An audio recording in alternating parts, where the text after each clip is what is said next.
WHOLESOME, this is Kirby Marie here. Welcome back to my YouTube channel and welcome to the final episode of Shin Hayarigami 2. Yeah, that's right, you heard it right here, right now.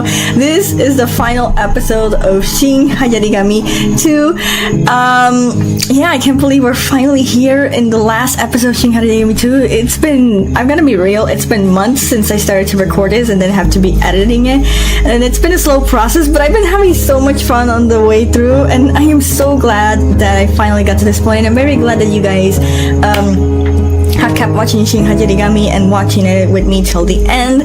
It really means a lot, and it's been an honor to play Shin Hayarigami 2. And well, first up, let's recap a bit about what happened in the last episode. So in the last episode, we learned a lot from Yomi at the restaurant, where we learned that the real threat of every single thing that has been happening since chapter 1 is an organization called FOAF, which for me personally, it may stand for a friend of a friend. It's, you know, FOAF. I mean, what do you think?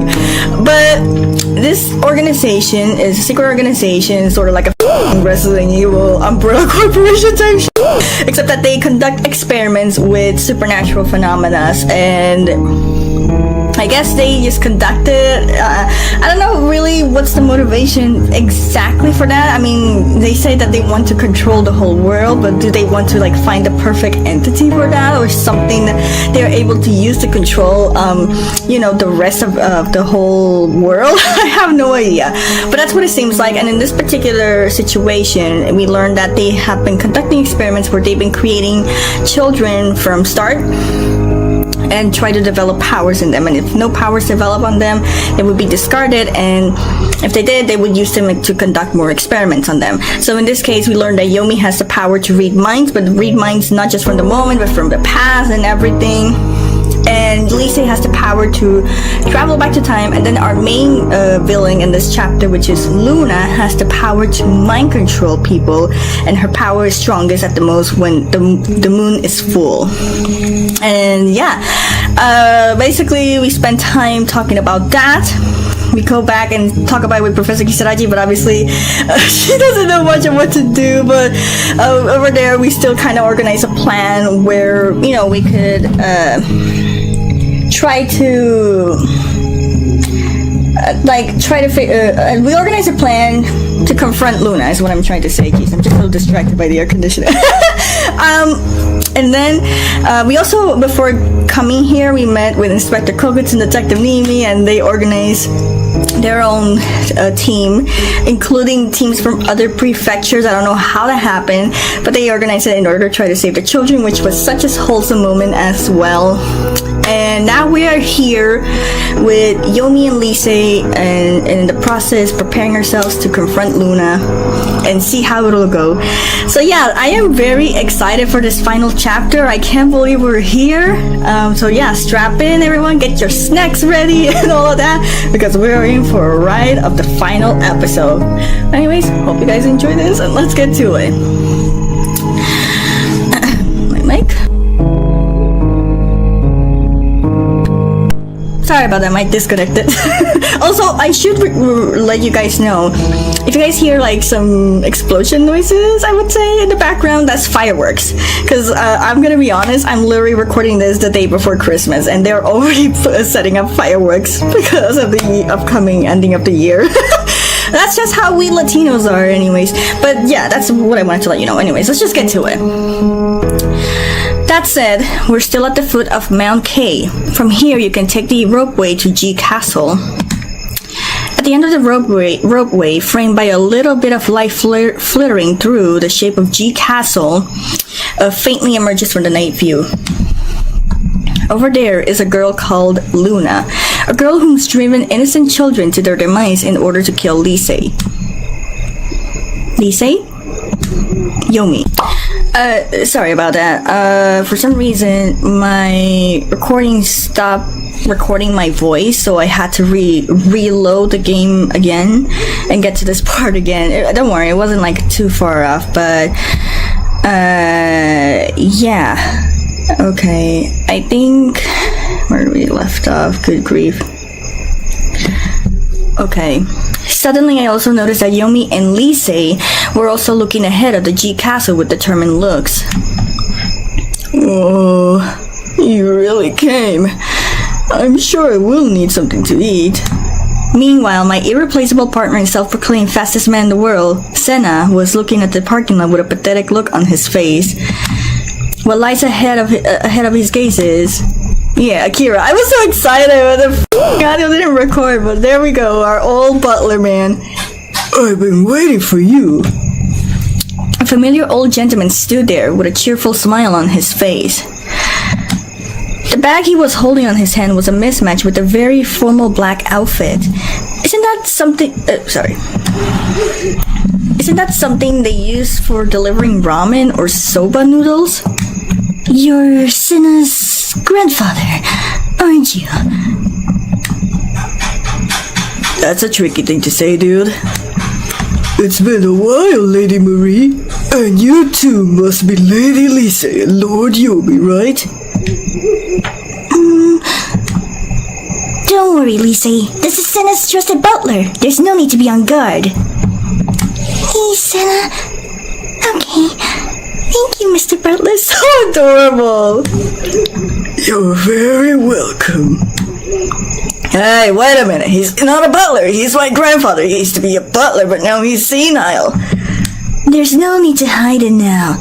So, he's the butler of your household, right? That's right.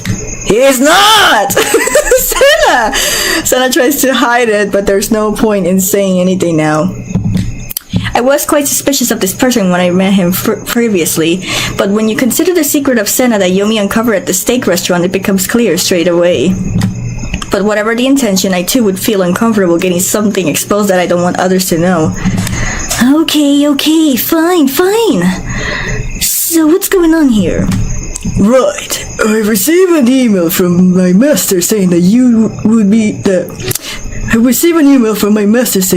would be too busy to come back tonight, so I bought some food for you all. Oh, you bought some McDonald's? That's so nice, Akira.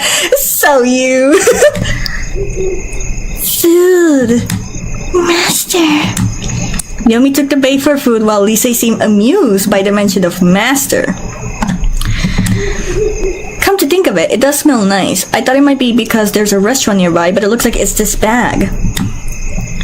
The elderly gentleman with a smile on his face opens the lid of the sake container he's holding. This is my special ramen. As the lid of the rice cake opens, clouds of steam rose and a delicious aroma stimulated the appetite. It spreads throughout the area.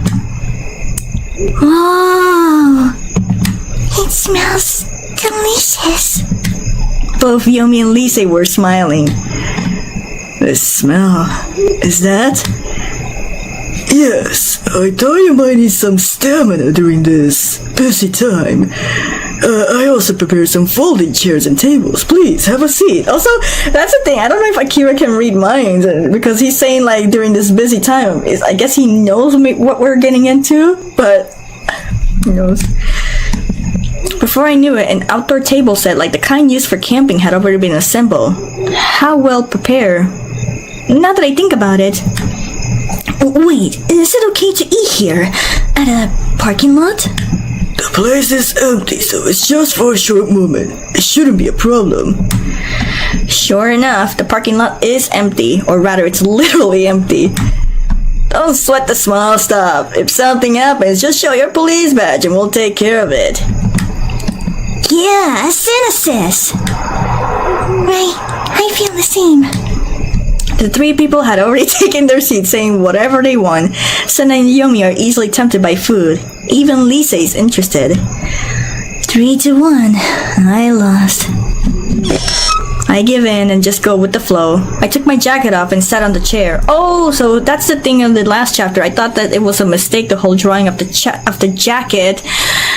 But no, she actually had the jacket on. But the vest is under that jacket is what I'm trying to say. Okay, old man. No, I mean, Grandpa. Lines up. Understood. Did you just call him old man? Oh, just give it up already. I'll explain everything later. Please just bear with me.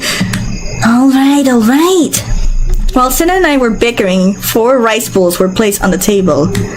Whoa. So I can... Wait a second.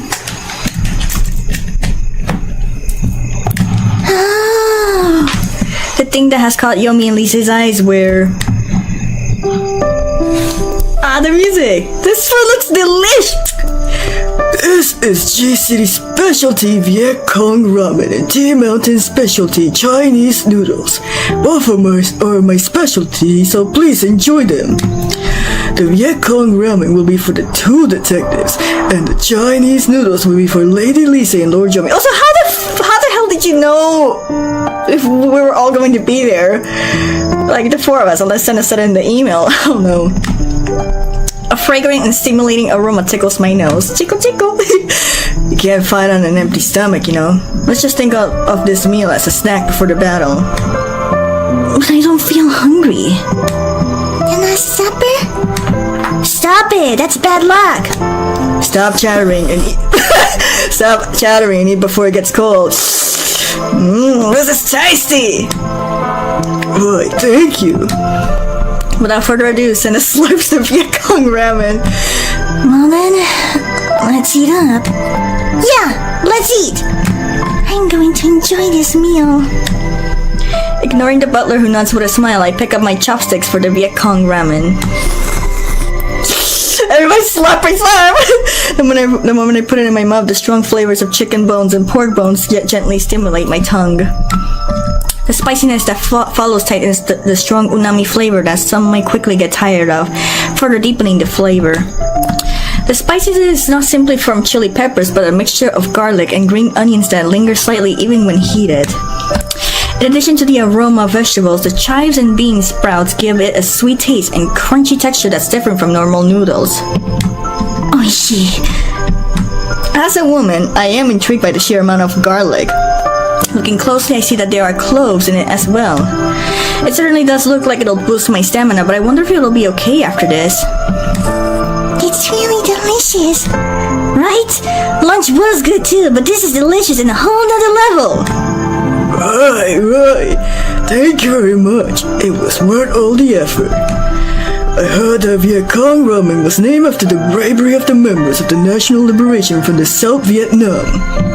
The secret flavor is the whole garlic and chili peppers. That's why it's a bit spicy, but it also contains chives, leeks, and bean sprouts, so it's delicious and will give you full stamina. It's like a food and then level up stamina in the game. Ching. When it's fried over high heat, it becomes sweeter and more fragrant, creating a flavor that's irresistible even to those who are suffering from summer fatigue. So in the prefecture where it originated, it's also said to be an abbreviation for the best condition. I see. Sena and the butler talk passionately. The momentum is unstoppable. And the other type of ramen is called Tiyama ramen by people from other places. The soy sauce colored soup with thin, curly noodles. The toppings are chopped green onions, roast pork, and bamboo shoots. At first glance, it seems like a stereotypical ramen. Slippery. That's what it looks like. These thin, curly noodles with a low water content bring out the full flavor of the wheat flour while also absorbing the delicious soup. These are the finest noodles. Yummy. Eat with your mouth closed. Moreover, Wait, there's still more? yes. You see, the soup's also different from other dishes. Instead of putting sauce in the bowl and dissolving it in dashi, we put them all in the same pot and simmer them. This makes it light yet rich in flavor. It creates an exquisite taste. Perhaps because LYCEE had scolded him, Yomi's mouth was moving, but he looked shocked without saying a word. Now I understand. It's definitely due to this butler's influence that Sena started to tell me famous stories from G Prefecture. I wanted to say something, but I was munching on some absolutely delicious Viet Cong ramen, so I couldn't. For a moment, the air is filled with the sound of people slurping the famous ramen and talking about it. We're going to ride a gondola after this though, but I wonder if the smell of garlic will be okay? That was a nice wholesome moment. Also, my cat's on the chair. Hi there, Key. After finishing our meal, which was warm in many ways with a honey atmosphere and steaming air,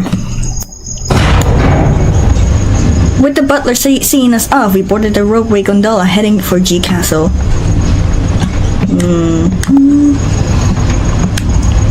Nobody says a word, but the seriousness in their expressions seemed to say something. Let's solve this case safely, and then we'll have that same meal again.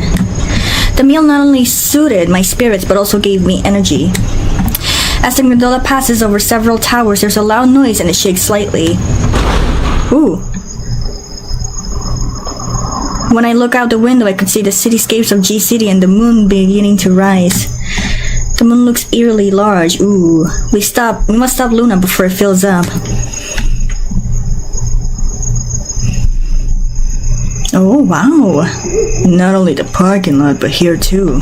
It's empty. When we got off the ropeway, I read the minds of the passengers leaving, and it seems like Luna's behind it. I'm sure she doesn't want anyone to disturb the moment when the moon is full. So she's using her mind control and sending them home? Yeah. There's no sign of anyone else inside the castle. In the event of an emergency, we wouldn't have to guide people to safety. In that sense, I'm glad they're out of harm's way. However, I also wonder if it's really okay for Yomi to just walk out in a situation that excludes others. Don't worry, it's better this way. They would have given you dirty looks though. I guess it's fine. Here she is, Luna. LYCEE looks through the binoculars she's brought with her and hands them to me and whispers. Look at the castle tower. I place the binoculars on my eyes and point to them towards the castle tower as instructed. So that's Luna. Ooh. Oh my god, that's Luna? Oh my god, she literally looks like the girl from Orphan. Like a little adult, tiny little woman. That's what she looks like. It's obviously the hair makes her not look like a child, but more like a little lady. No offense to the small ladies. You are all beautiful just the way you are as well, by the way. She looks a lot like LYCEE, except wearing a dress with lots of frills. She's leaning against the railing and looks like she's muttering something. She mutters something and gazes at a point, probably the moon, as if offering a prayer like the continuation of the girl who watches the stars.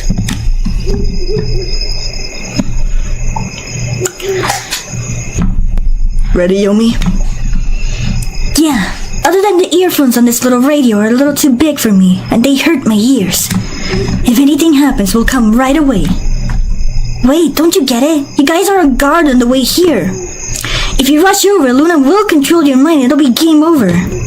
That may be true, but to prevent that from happening, I'll finish her in one shot. Yomi. Please, be careful. Don't worry, leave it to me. Yomi winks while holding the stun gun in one hand. Excuse me, wait. Well, I'm off then. His expression tightens and finally he walks out. After making sure Yomi's entered G Castle, I switch on the walkie-talkie I borrowed from the equipment department. Can you hear me, Yomi? Yeah, the signal's good. Soon I'll reach the castle tower, so I can't speak much though. Although there's a slight amount of noise mixed in, Yomi's voice was audible. This allowed me to get a clear picture of the situation. Finally, I'm getting nervous. What are you doing, Luna? My cat is Luna, by the way. Here she is. I found Luna. I'll get close to her now. Yomi's voice suddenly grew tense. I couldn't help but feel nervous as well. Suddenly, a warm hand touches mine. Ah, LYCEE. Looks like LYCEE's nervous as well. She's holding mine and SENA'S hands together. Don't worry, I'm sure he'll do well. Yeah, it's just as SENA said. Perhaps our words calm her a little. LYCEE smiles slightly and nods slowly. And after a moment of silence, an unfamiliar voice came from the radio. Hey, Luna. LYCEE nods silently while still holding our hands, her grip tightening slightly. The owner of the voice is Luna. Yomi? What are you here for? I'm telling you, I don't need your help. All I have to do is wait. I see. Well, it's one thing if it's about selecting the recipients, but there's nothing we can do to help. She says it in a cheerful, teasing voice. I can't hear Yomi's voice. It seems he's silent. And yet you feel me all the way out here. You like me, don't you, Yomi? But that's no good. You can tell by just looking, right? My heart belongs to that wonderful prince. Yomi doesn't answer again. I'm sure he's desperately trying to keep a blank expression on his face. That breath is saying some pretty dumb things. Yeah, for sure, but she's a child, so... Luna was the one who tried to drive someone important to Yomi, LYCEE to an extremely cruel death. It'll be fine, Yomi. You're doing well. I whispered that with LYCEE right beside me. I love the prince, and yet he doesn't love me back. It's so strange. It's definitely strange. Luna's voice began to take a hint of insanity, a powerful insanity that would allow one to mindlessly consume human lives for one's own purpose. But the prince really cares about LYCEE. He leaves everything to master her. If something happens, he takes her outside by holding her hand. Always, it's always LYCEE. I can do amazing things too, but I can't be used to someone like LYCEE. If you could take my place, I take her place as many times as she likes. LYCEE's expression clouds over and she mutters. However, the message does not reach Luna on the other side of the radio. I won't forgive her. I won't forgive her. I won't forgive her. If it weren't for LYCEE, the prince would be mine. It has to be that way, right? Right. At the same time, Yomi mutters a dry sound that sounds like the stun gun echoes over the radio. This was followed by a short, animal shriek from the radio. There's no way the damn prince would ever want a brat like you. Yomi's voice is cold as he says that. Can you hear me? LYCEE, you're safe. In stark contrast to the cold voice, a gentle voice comes over the radio. Yeah. It seems like everything went well. We all placed our hands on our chests and sighed. She won't be able to move for a while, but I've handcuffed and blindfolded her just to be safe. Hey, what's going on? Yomi? What's wrong? What happened? Run! Take LYCEE and run away now! Yomi? Yomi! As soon as we call out to him, the radio connection is cut off and there's just a hollow echo. Well, now we gotta go. Communication's been cut off. The worst thoughts were crossing my mind. Hey, look over there! Sena points to the castle tower of G Castle. Oh no! Oh my god! The castle tower shines bright red. I don't know what's happening, but something bad's happening. Hey, Natty! Yeah, let's go! Wait! I'm coming too! LYCEE's gaze is pure and serious. Okay, but promise me one thing. Whatever happens, don't turn back time, okay? No matter the outcome, you don't need to be the only one who has to suffer anymore. Natty. LYCEE has an anxious and sad look on her face. It'll work out. I have a feeling it will. I try my best to sound optimistic.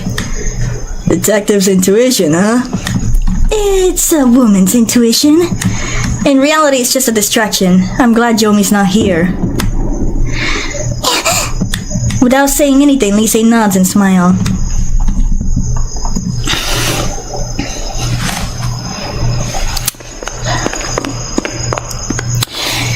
It's quiet. There's no sign of anyone inside G Castle. Oh, there's a bunch of foot in the steps. Ooh. And our footsteps echo unpleasantly. This castle was originally the castle of Saito Dosan, but it was seized by his son and grandson in rebellion. Sena mutters as we move quickly. Rather than telling us, he seems to be teaching himself. Later, it was recaptured by Dosan's son-in-law, Oda Nobunaga, who renamed the G Castle and rebuilt it from scratch. After Nobunaga's death, the castle changed hands several times, and then it was abandoned by Tokugawa Ieyasu, who won the Battle of Sekigahara. One second here.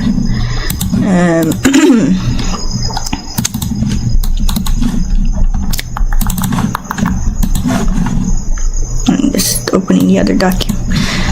Without waiting for my response, Sena continues to talk. After the Meiji era, it was repeatedly restored and then destroyed by fire and was rebuilt in its current form after the war. So the inside is pretty modern. Thanks to that, you can get to the castle tower without too much trouble. After finishing the talk, Sena turns to me and gives me a forced smile. Perhaps he's trying to ease the tension in his own way. Oh, we're here. Oh, we've arrived already while talking. Once we climb these stairs, we'll reach the top of Castle Tower. Ready? Yeah. Same. Okay, let's go in. Quietly and silently. We nod silently and walk up to the stairs, one step at a time. And when we peek our heads up from the top floor to look at the castle tower, there where we see a sight unfolding before our eyes. One we couldn't believe witnessing. Oh my god, hi there! The girl I had seen through the binoculars earlier. Luna, standing there enveloped in a mysterious light. Does she have fire powers too? Freeze frame. Sorry, but I just needed to get this out of the way. I need to say this. But Luna literally looks like a Bratz doll. She looks like a Bratz doll. A tiny little Bratz doll. Sorry, I just had to put that out there. So, anyways, yeah. Back to the game. Oh, tell me. So, you were the ones communicating with Yomi. Luna's wrapped in what appears to be nothing but flames and turns her icy eyes towards us. What is this? Is this what they call a human combustion? No, that's pyrokinesis. The ability to start fire. Those flames are being controlled by Luna. Pyrokinesis ability? Wasn't Luna's power supposed to be mind control? No, that doesn't matter. We have to save Yomi and get out of here quick. She's the devil! There he is. Thank goodness he's safe. Yomi's crouched against the wall, trembling. Yomi!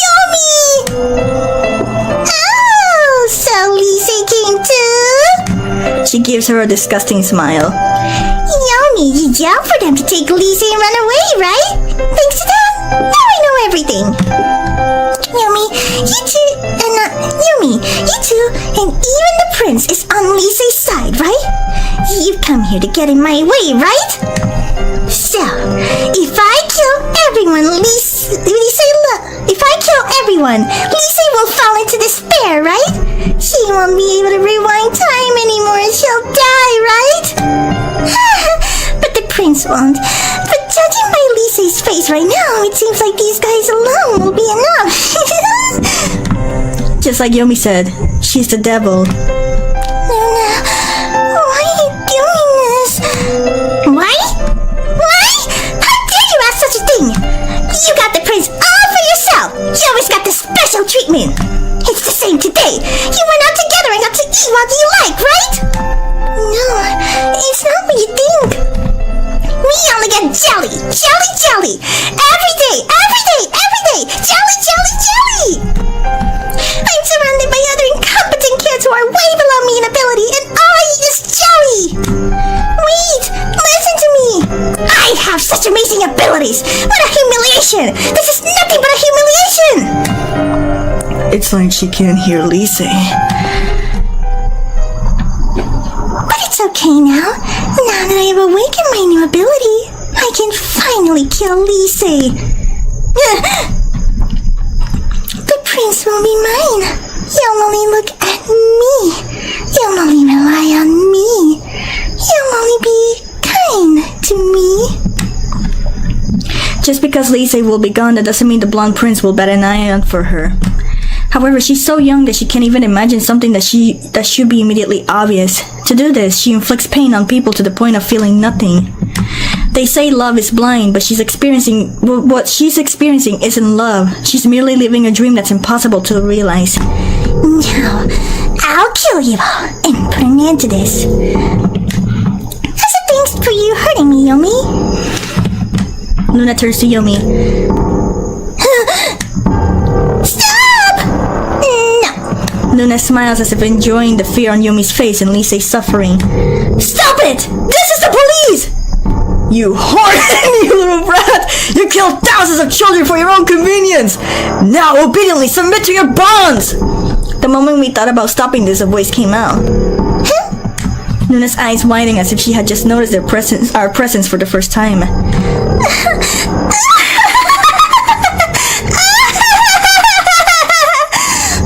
Police?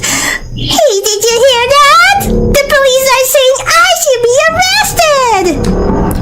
What's so funny, you brat? Have you not heard, Yomi and LYCEE? The people who created us are also in the higher ranks of the police force! I mean, how could you not laugh at that? That's so funny!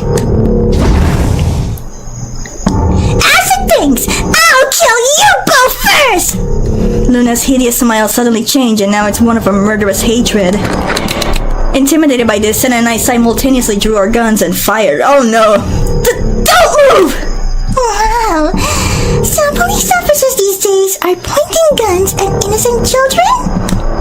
Don't mess with us! You're not an innocent child! In the eyes of the laws of this country, I'm innocent. I don't need to show my abilities.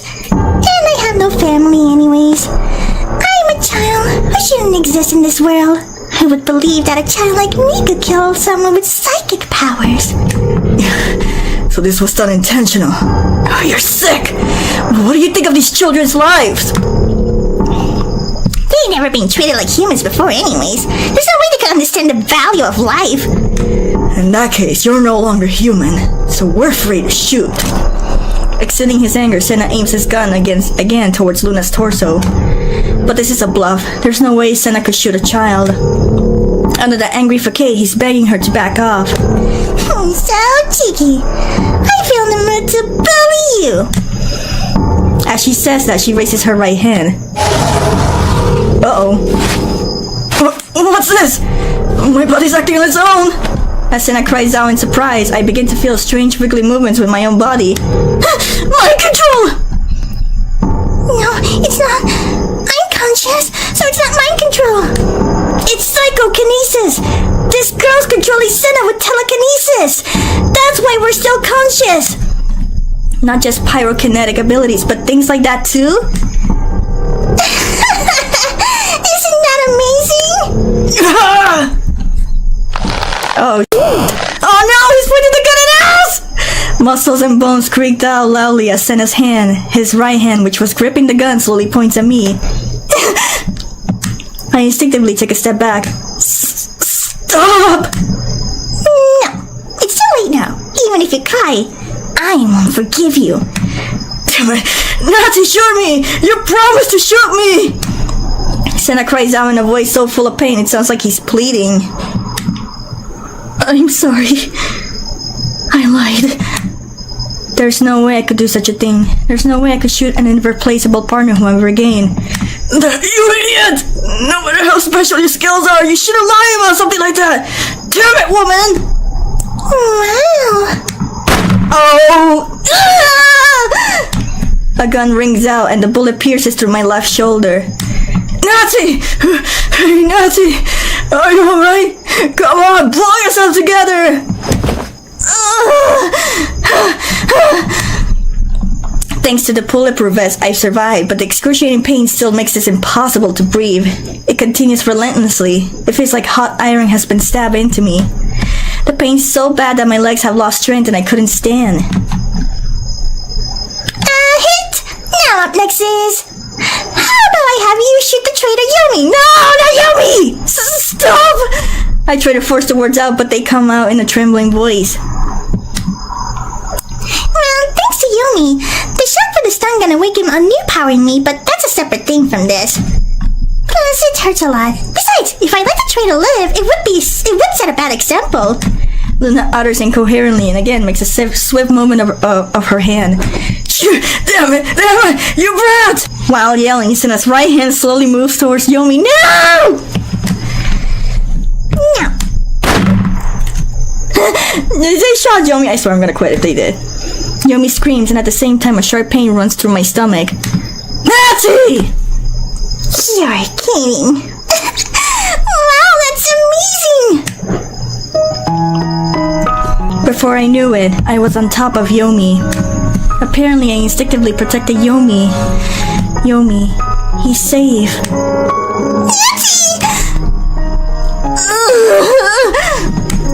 A sticky, unpleasant sweet spreads all over my body. It's an oily sweat caused by intense pain or cold sweat. Anyways, my body's screaming in pain as it penetrated inside my whole body. But this isn't the time to be whining. Stop it already!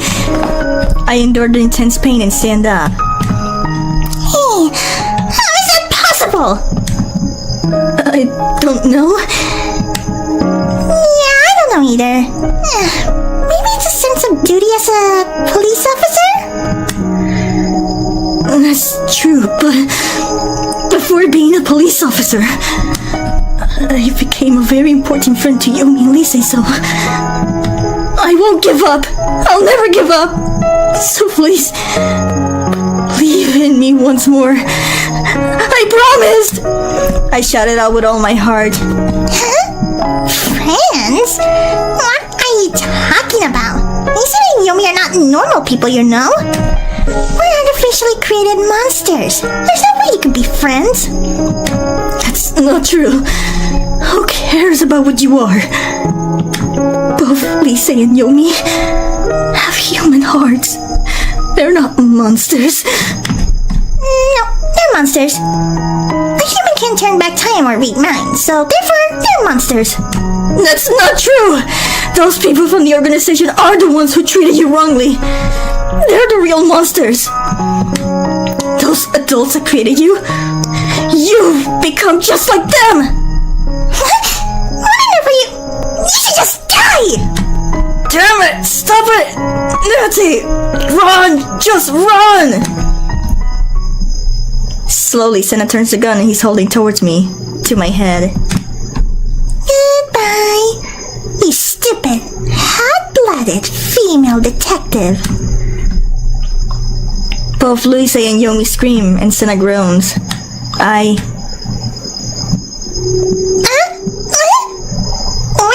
you moving? I'm not dead? Sena's face is bright red and he groans in a way that doesn't sound human. The index finger on his right hand trembling was off the trigger of the gun and straight out. This is called guts! I'm enduring it with guts! I won't let anyone kill my precious partner! A twisted person like you probably won't understand, but I have a supernatural power too, and it's called guts! I love him.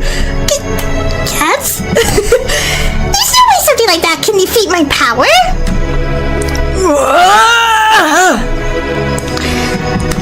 If you try to resist too much, you'll break your arm! What was that? You know what guts are? You're not moving! What is this? What are you doing? Sena's really resisting the mind control. That's so badass. You're doing this for the sake of strangers?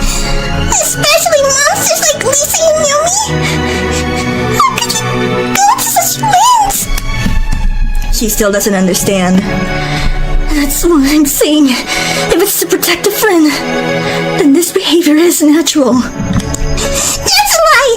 That's a lie! Lie, lie, lie! There are no adults who will risk their lives for monsters! Here we are.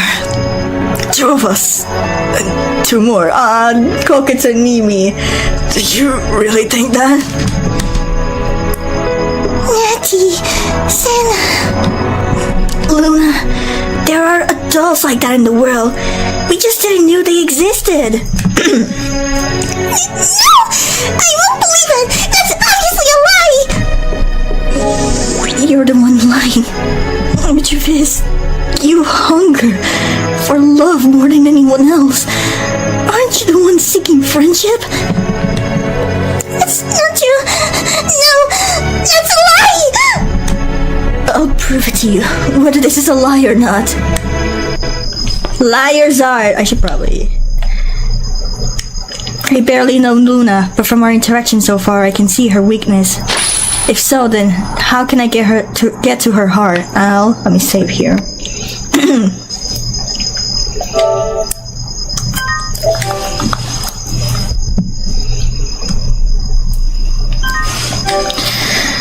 Okay.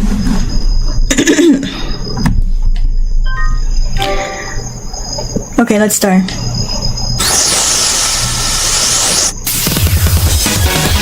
The music. It's unfitting, but yeah, cool, I guess. Why didn't you chase Yomi away? Why do you think the children are already targeted? We're trying to show our presence to the world. Why didn't you chase Yomi away? Why didn't you chase Yomi away first? Did you hear me? I chased him away properly. Didn't just stay behind on his own accord. You could have easily gotten rid of him by using mind control, right? Why didn't you do that? Is it possible that it's because she's unconsciously wished for Yomi to stay? Or maybe is it because she didn't want to use mind control on Yomi? Either way, there must have been a certain level of camaraderie. That's right. You want to be friends. You want to interact with other people. Since everyone around her were children born from experiments like her, she longed to come in contact with the blonde prince who was her unique presence. That's why she felt something close to love for the blonde prince. Because Luna's still young, she had no choice but to recognize her feelings as a romantic love. Luna remained silent with a straight face. It seems like I hit the nail on the head, but nothing can be definitive. Nothing definitive can be said yet. I need to explore her mind a bit more. Okay, sorry about that. I had to fix still. You can guys see the bar, whatever. You're starting to piss me off. Are you trying to read minds? You're just an ordinary person. But I can forgive your insolence. So, now your place. Are you going to use mind control? Why are you surprised now? Don't you remember that I can use it at the same time as psychokinesis? Okay. I feel my heart melting away. I feel like I'm on a drowsy state in a white world. Slowly. No, I can't. SENA'S holding his own with sheer willpower, and I can't give in like that. So you're going to defy me too? Are you also using that thing called guts? Well then, how about I give you a little shake? I don't know if it's guts or not, but there's no way a normal person could withstand my power. This is bad. I'm barely enduring the mind control. What happens if my heart gets shaken? I cannot afford to waver. If I lose my mind now, I'll be under the mind control of my mind in an instant. You really think you can be friends with LYCEE and Yomi? What? What do you mean? Yomi can read minds. He just doesn't show it, but he's reading your mind and making fun of you. That's not true because... We shook hands, he's helping us out. We promised that we wouldn't kill you. Because we promised that we wouldn't kill you. Then why are you here? What on earth are you thinking? Are you trying to tell me to be grateful? No, that's not it. I was told that the best way to counter mind control was to snipe you from the outside. Excuse me. But we don't want to kill you. Besides, this won't save LYCEE. You only took the risk to use a stun gun to knock you out unconscious. We just only wanted to stop you. We put our lives on the line and trust each other. Fine, comrade. If this isn't friendship, then what is it? I don't know. We're not like friends or anything like that. You want to be friends? For a moment, Luna's tone seems to have dropped and she shows a look of surprise. I told you that I don't know! Are you risking your life for trust? That's just not even ridiculous. She raises her voice as if to drown out her feelings, but clearly she's upset. It seems that I succeeded in shaking her up instead. Why are you being so triumphant? It pisses me off. Fine, I'll ask you something in return.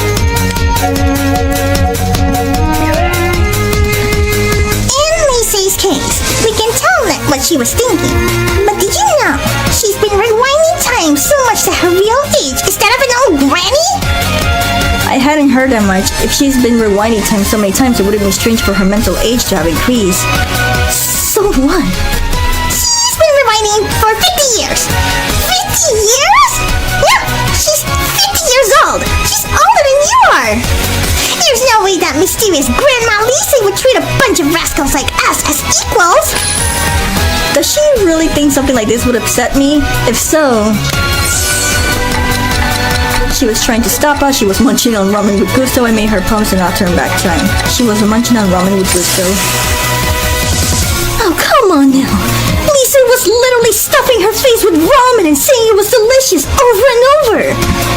What's that? Are you trying to spite me because I've only eaten jelly? Are you trying to tell me that she was happy eating ramen? This isn't about that. She was happy, just sitting around at a dinner table with me, Sen and Yomi. This isn't a matter of what we eat. She genuinely enjoyed the food she ate with the people she cares about. She's not an old granny or whatever, she's just a lonely girl. So what? I only eat jelly and feel lonely. Lonely. I felt like I got a glimpse of her true feelings. You can join us too. Take the first step of becoming friends. No! I didn't even want to join in the first place. Don't be stupid.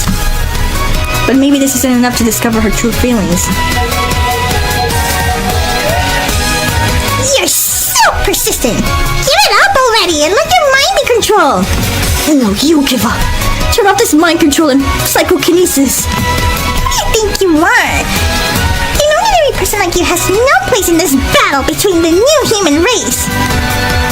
But your fist, you're scared, aren't you? You don't want to die, do you? Then why are you here? That's a given. My answer is... because I'm a police officer to save LYCEE and Yomi to save you. To save LYCEE and Yomi. Because they're my friends. I don't get it. Friends? So you're saying you risk your life for them?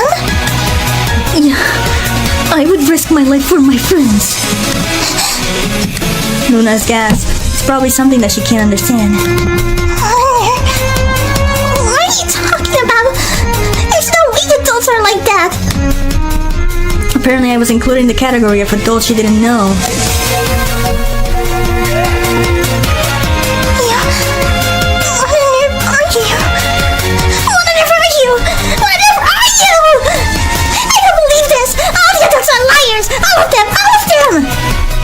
To Luna, adults are people who oppresses her. She tries to fight back by putting that armor of saying, I'm a monster.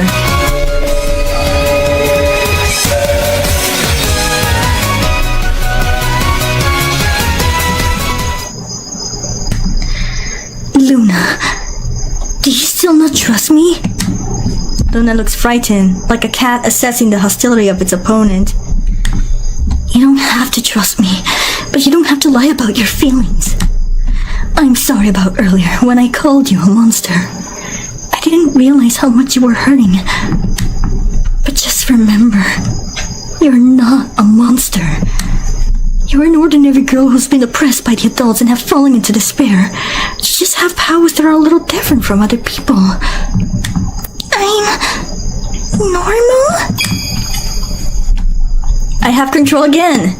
Suddenly, the full sensation returns to my body. It seems the mind control has been broken. Oh, we survived the psychokinesis. It seems that the psychokinesis that had been casted on Sena has also been deactivated. No, this is a lie. It's a full moon and yet my mind control's been broken. My normal people. Hey, Luna, that's enough, right? Let's end this now. No. Stop it, Luna. What you want isn't that person. No! That's not true! I'll kill you and become the Plum Princess #1! Whoa, controller. The flames grow larger and larger, and at the same time, the castle tower begins to shake. Is she still going to do it? Perhaps she's desperate. It seems like she's convinced herself it's not turning herself back. Stop it already!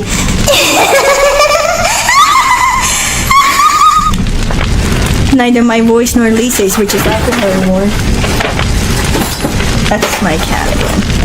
Luna, yeah, look at that. Sorry, I was taking my cat out of the room. Okay, where am I? Neither my voice nor LYCEE's reaches out to her anymore. Luna laughs loudly, making the flames flicker even more.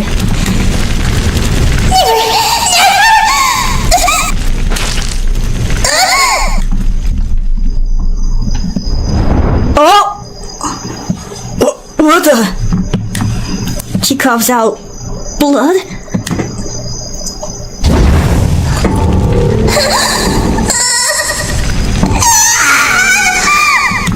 Immediately afterwards, Luna's right hand bursts into flames.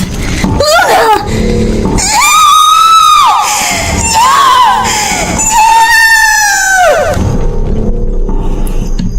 What's going on here?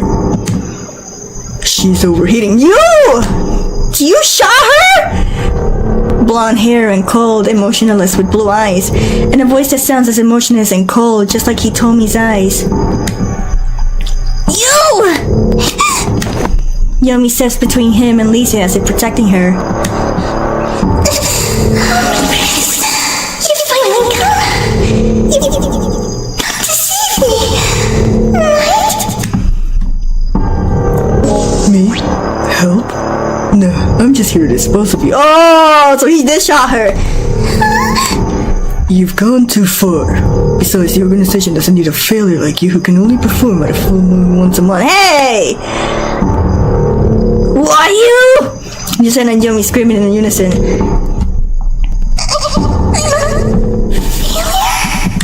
I have plenty of spares for you. The prince's cruel words make me angry. She's just a spare to you?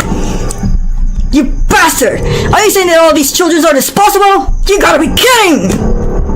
It seems that I've caused you unnecessary trouble. However, please leave the rest of the matter to us. Even Sena, who's glaring intensely at him, doesn't even bat an eye now, bro. Then he slowly reaches into his pocket, pulls out the gun and points at Luna. Nice.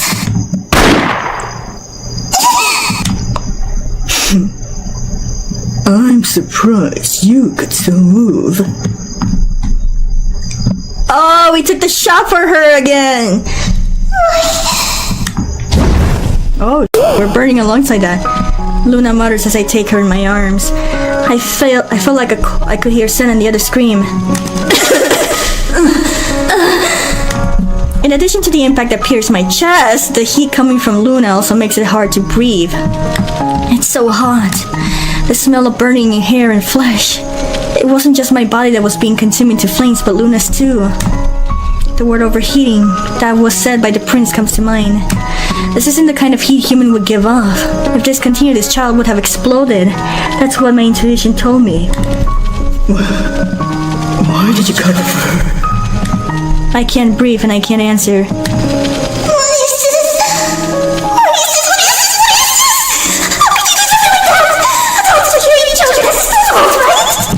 Luna screams it out loud. The whistling sound coming from my throat feels distant, like the sound of the wind. Real adults shower on their children.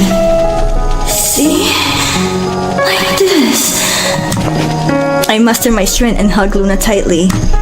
I feel her go limp in my arms. Don't be reckless! Any more than that,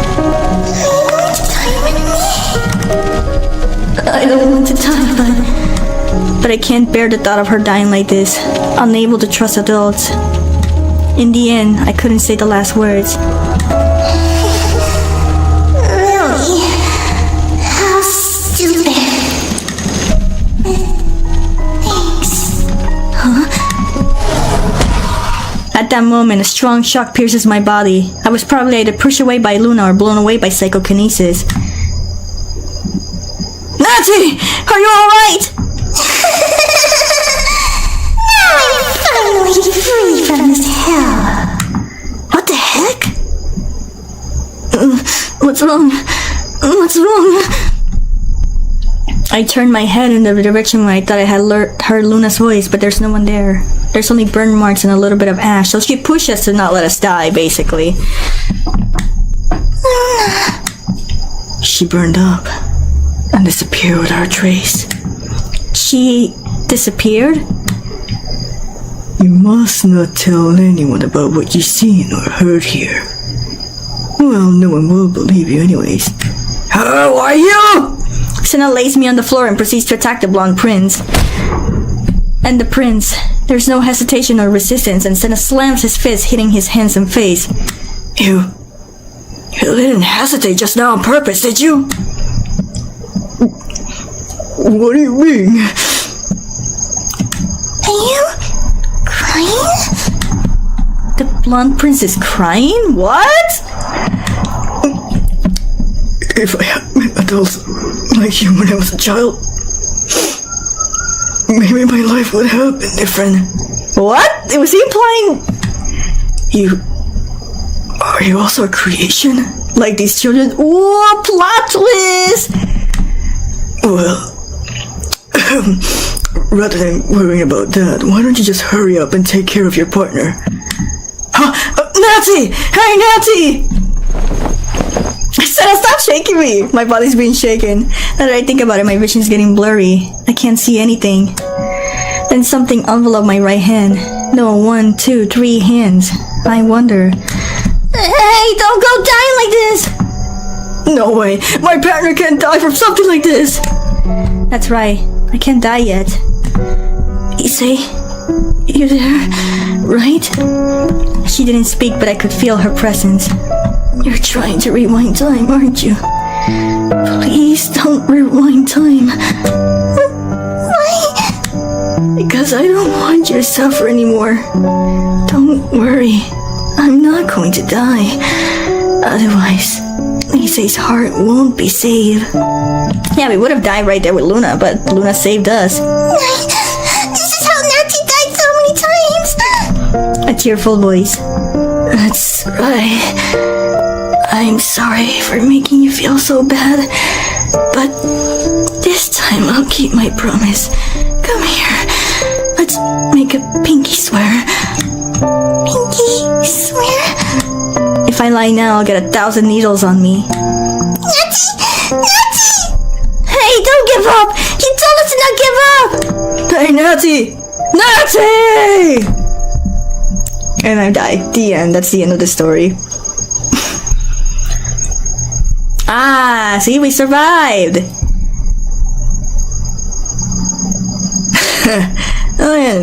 I honestly thought you were going to die in that moment. Hey, that's my line. I've suffered gunshot wounds through my thighs and minor fractures and bruises to my chest and left shoulder. I've also suffered second-degree burns all over my body. However, even though I was injured, I was still alive and well. We got f***ed, but we survived. I'm grateful to the chief director for arranging a private room, specially prepared for me, but I'm in pain, and it's so frustrating that I can barely move. I had only fainted, but Sena got so upset that he was shaking me over and over that the crack of my ribs got worse, and I had to end up in the hospital longer than I should have. Yeah, sorry. So how are you feeling? Feeling a bit better? It's been only a few days since that night at G Castle, and I still don't feel any better. But it's better than being shaken again. Yeah, I'm getting better. Right.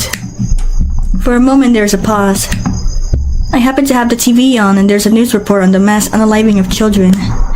The incident was officially being presented as an unprecedented mass unaliving that took advantage of the internet. The investigation headquarters then announced that the incident has come to an end. However, given the scale of this incident, some people are still questioning the truth. But it won't happen again. The culprit's no longer with us. No matter what the investigation headquarters announces or what the public thinks, the memories of that incident are etched into my mind and will never fade.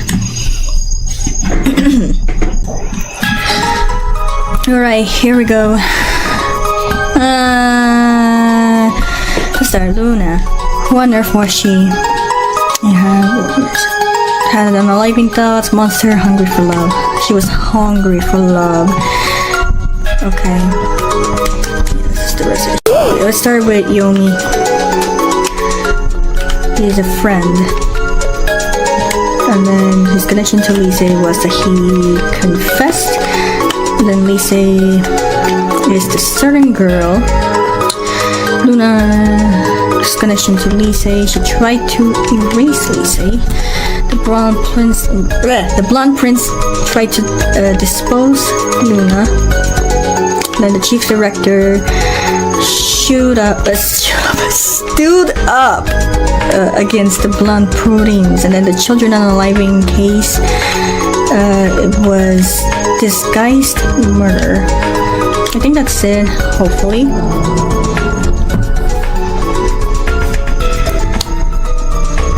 Luna was hungry for love. She had the special ability of using mind control and had been cut off from most normal human lives. She was looking for love and developed romantic feelings towards the blonde prince and became jealous of LYCEE, which led to the children unaliving case. And then Luna herself... Gosh, what a frustrating incident. Let's see, did we get it right? LYCEE's got yellow. I don't know what the yellow actually means. Someone tell me what yellow means.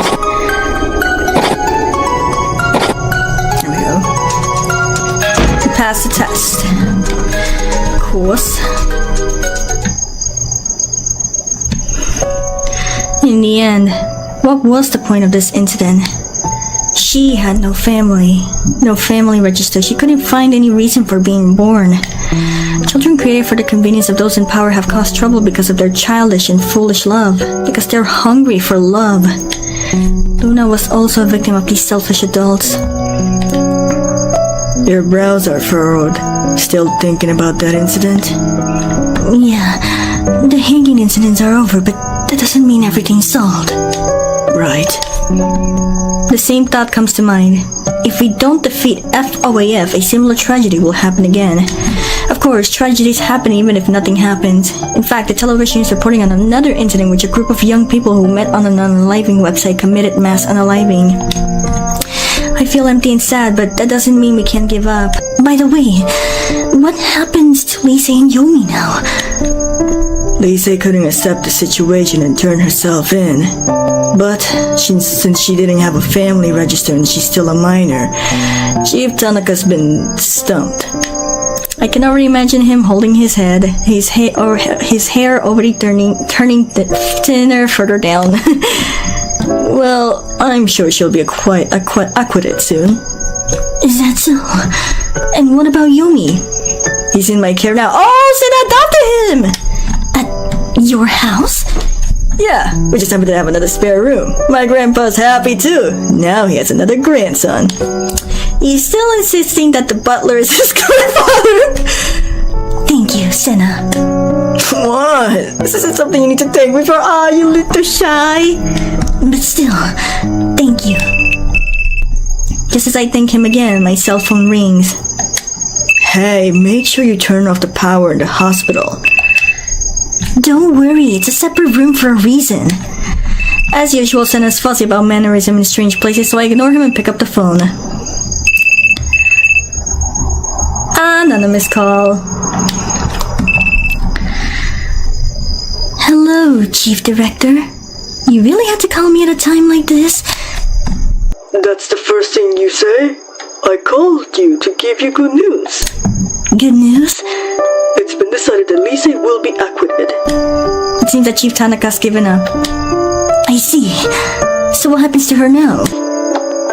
Well, that's the thing. I decided to have her under my care. Oh, so the Chief Director's adopting LYCEE! Huh? That's unexpected. I knew you like idols, even though you're an adult, but now you're interested in elementary school. Hey! Is that even something you should say to your boss? Gosh, what am I saying? What I'm saying is that I'm adopting her. I'll take responsibility and raise her as my own daughter. She's suffered enough already. I want to do everything I could to help her live a normal life as a child. That's a great idea, but have you consulted this with your wife or family? I'm single. Oh no, this is getting even more dangerous now. What? I'm kidding. As expected from the chief director. That's wonderful. The chief has received our report, which means that he knows LYCEE's true identity. And yet he said that he would take her in. Not everyone can do that. You shouldn't make fun of your superiors. His voice is trembling a little. He's probably feeling embarrassed on the other side of the phone. Anyways, there's nothing to worry about. Just take it easy and recuperate. Yes, thank you. Well then, I'll be off now. The immediate problem seems to have been resolved. I'm sure both Yomi and LYCEE will be able to start a wonderful second life.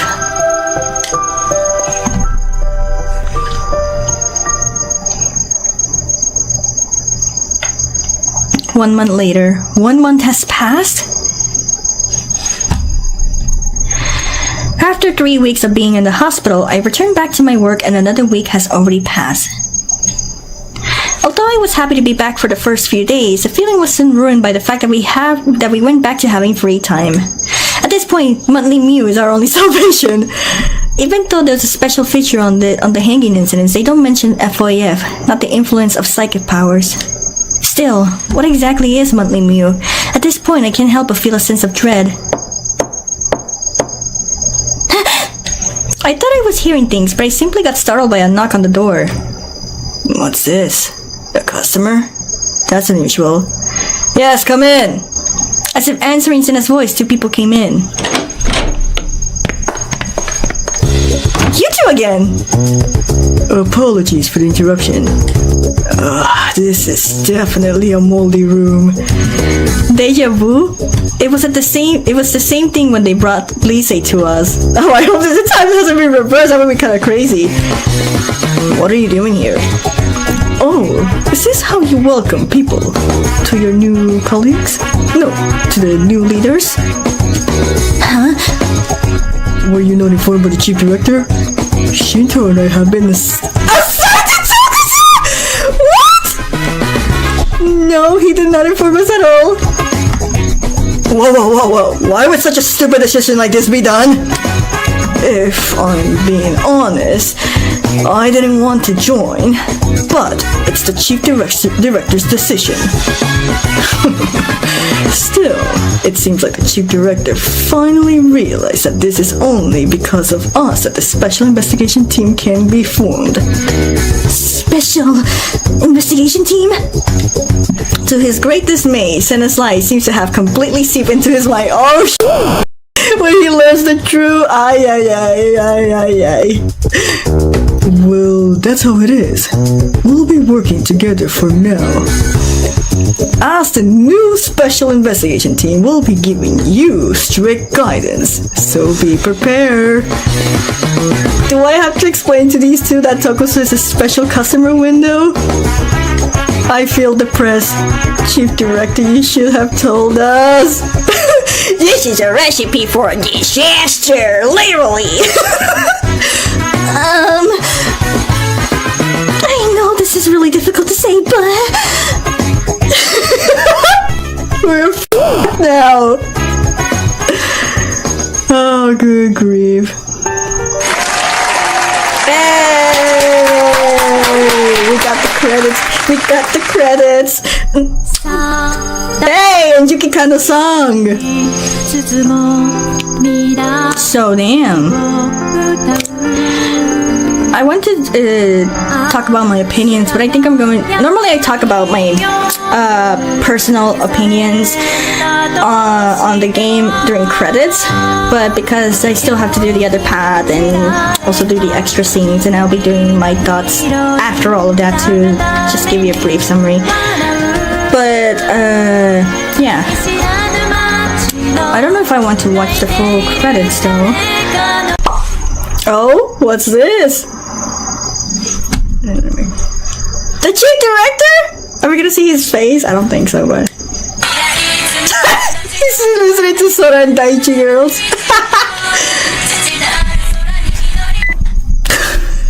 Oh, that's his ringtone! Ah, Dios mío. Hello, senpai. Thank you for your hard work. I must have read that, by the way. Yes, the results are better than I expected. I'm sure they're worthy of being detectives, as my senior has judged me to be. But no, my own abilities are nothing at all. So he has superpowers too? I don't know. But the road to annihilation of FOF is longer and challenging than I thought. Okay, so...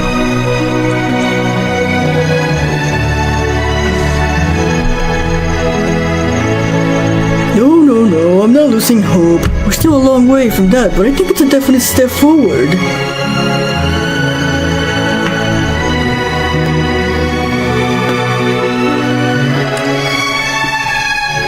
Yes, Senpai. I'm looking forward to seeing you again. But what?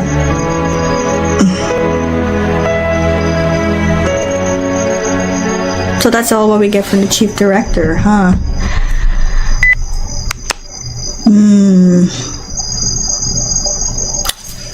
Got it.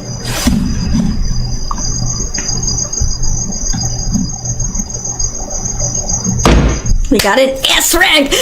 Yeah, baby! Hey everyone, welcome back. First of all, thank you guys so much for continuing to watch this long episode, the final episode, Shin Hayarigami 2. I know it's a lot, but right now what we're gonna be doing is explain the occult path of Shin Hayarigami's final chapter. And I gotta say, it has a very dissatisfying conclusion, I would say. It feels like nothing was really resolved. It kind of reminds me of the first chapter in the occult route of Shin Hayarigami. It feels like that, but this one is, I think, for me, much more worse than Shin Hayarigami's first chapter. And yeah, I am going to explain this, and let's just get to it. In the occult route, when we make the choice, Yomi is obviously in disagreement, and you can tell right from the get-go that from start to finish, this is going to end up badly. It is the worst possible decision you could have ever done. And so either way, we still convince Yomi, we shake hands, yada yada yada. Then we go to the forensic lab and find Professor Kisaragi in her black dress again, which is the same black dress that she wore in the chapter 3s of Yuki Kano's, and it's like her special outfit that she uses for her true witch form, I would say. And so she was preparing herself for a ritual to try to find a way to prevent these children from unaliving themselves. And then that's when then her girl and Sena tell Professor Kisaragi the truth again about the FOAF thing.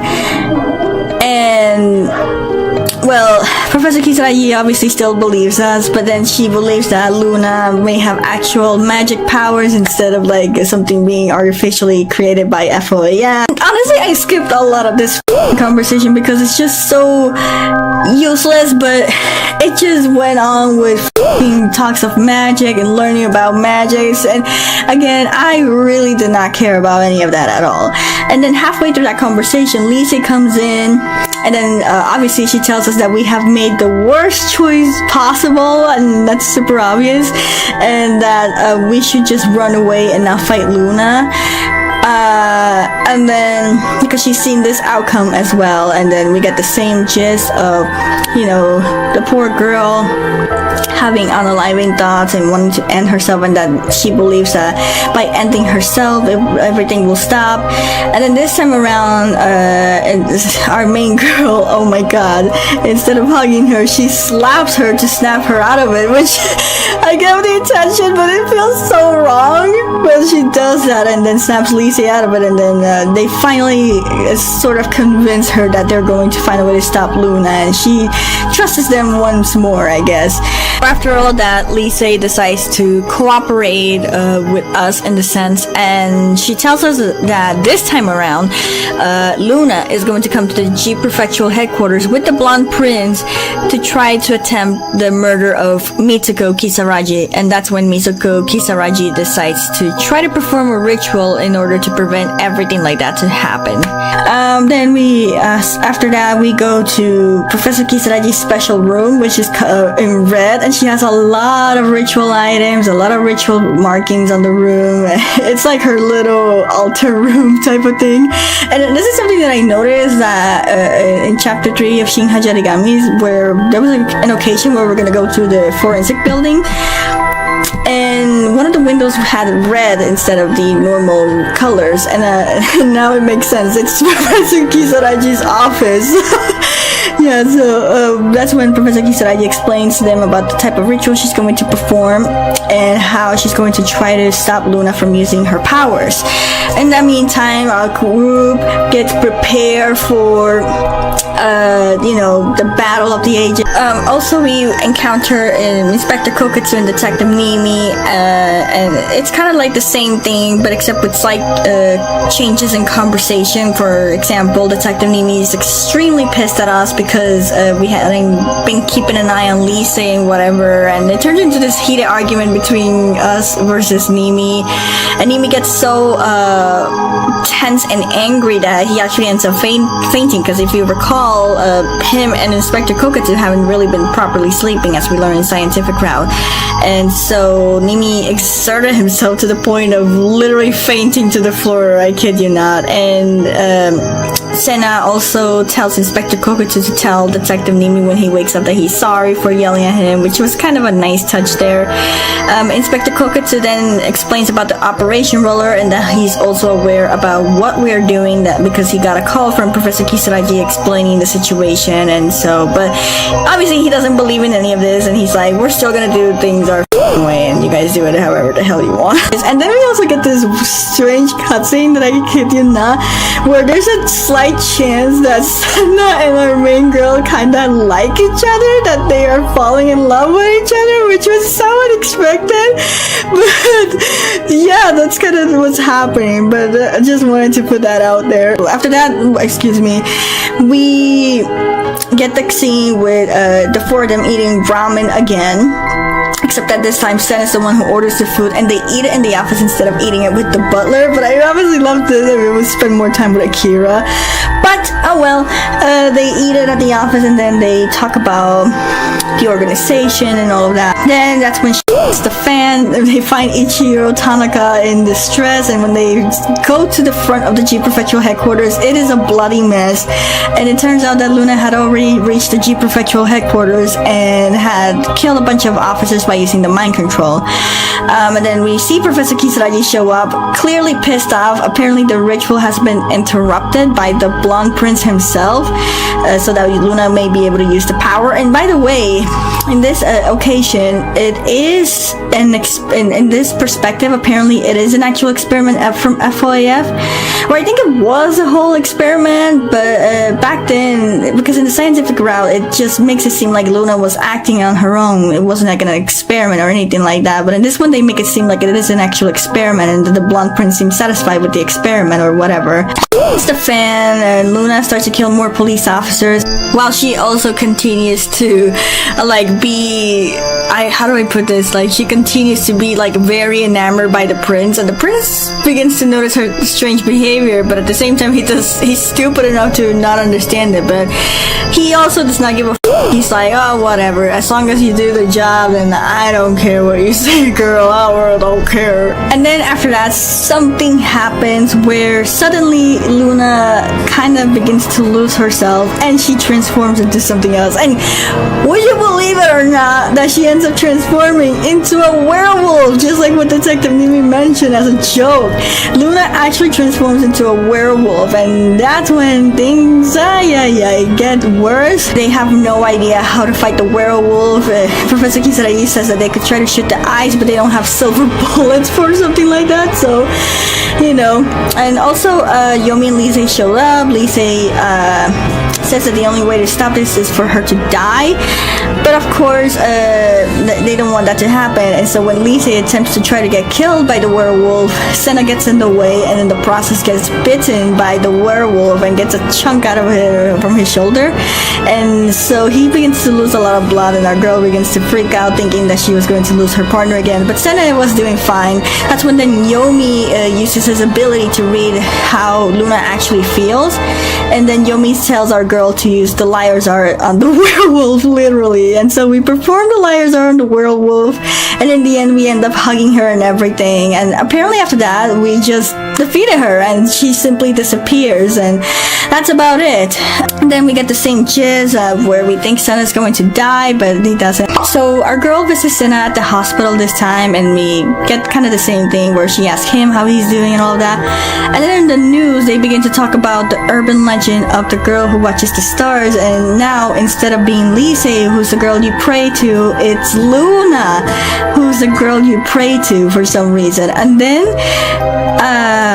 after that we get this cutscene where we hear a scream, and then when our main girl opens the window we see someone jumping down, and we lock eyes with that person who has jumped up the building to unalive themselves.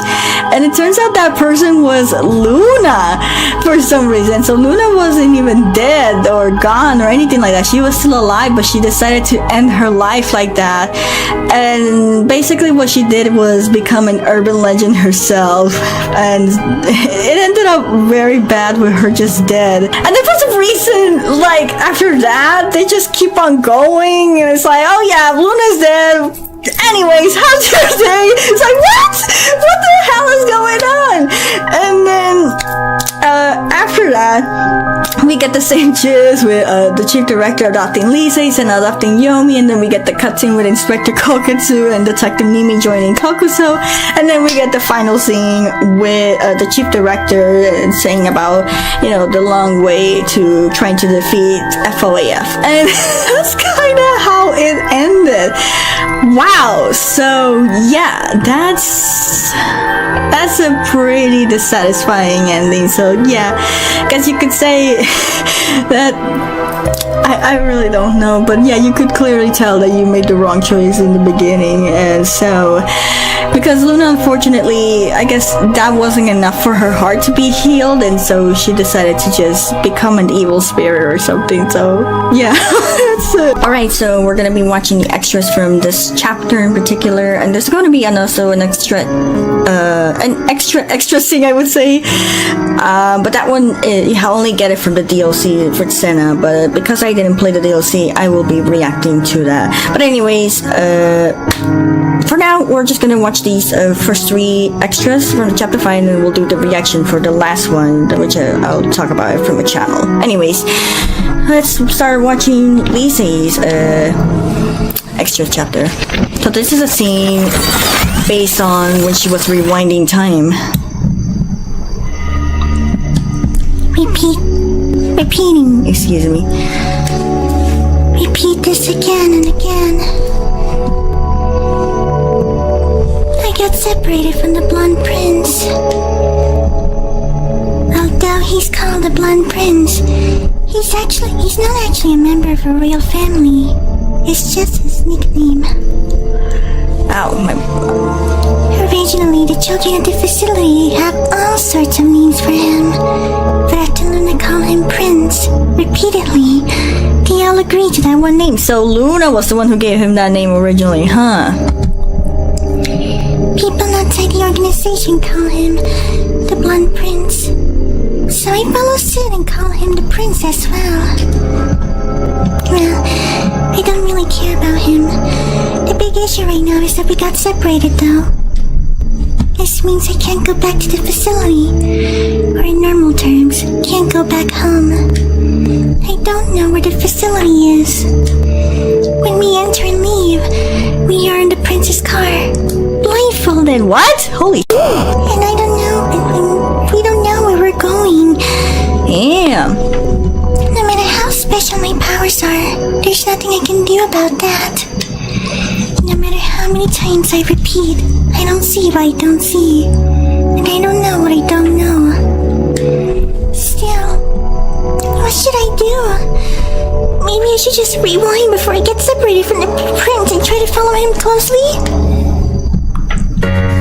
Hey, what's the matter? Did you get separated from your parents? While I was thinking about this, suddenly a man with an amazing hairstyle calls out to me.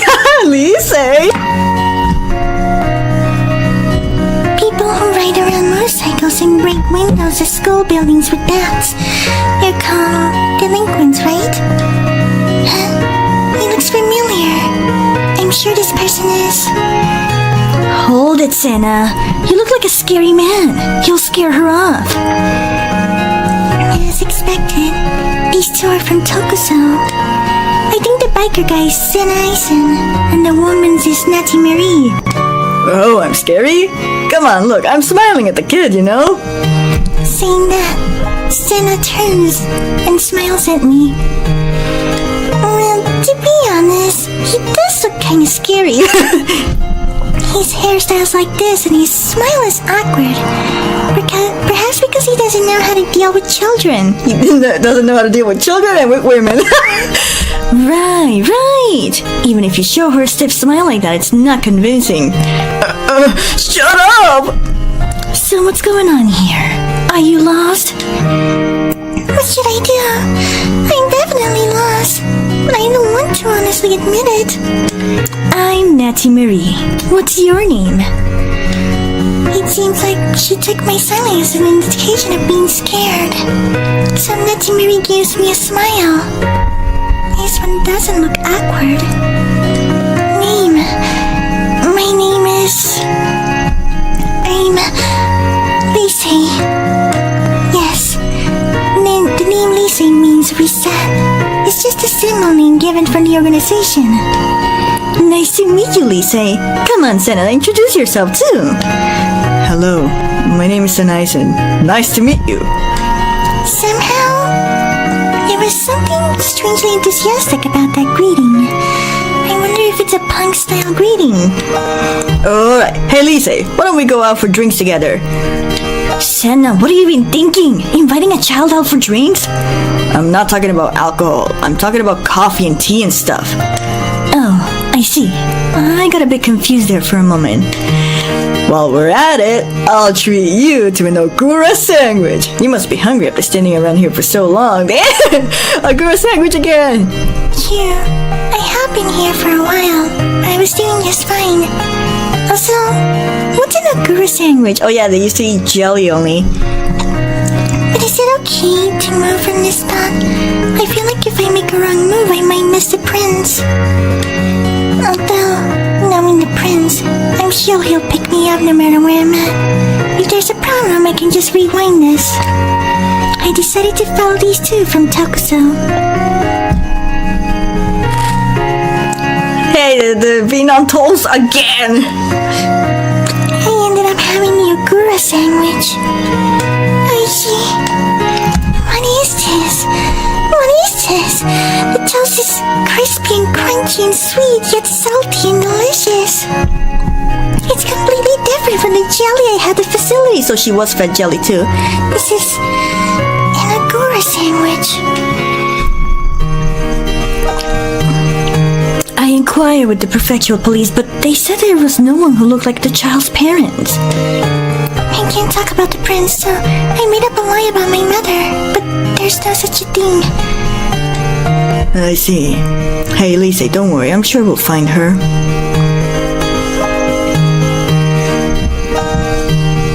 In the end, the prince never showed up that day. I was placed in the care of the Aizen family until my guardian could be found. I became friends with Natty and Sena. Hey, our shirt is blue! Hey, LYCEE, how are you? Has Sena done anything strange to you? Don't be stupid! A day or two has passed, but the prince still hasn't shown up. Although spending my days with Natty, Sena, and Mr. Butler, have certainly been fun, I have begun to feel a certain anxiety. I wonder if this is some kind of experiment set up by the prince. You know, it may be possible.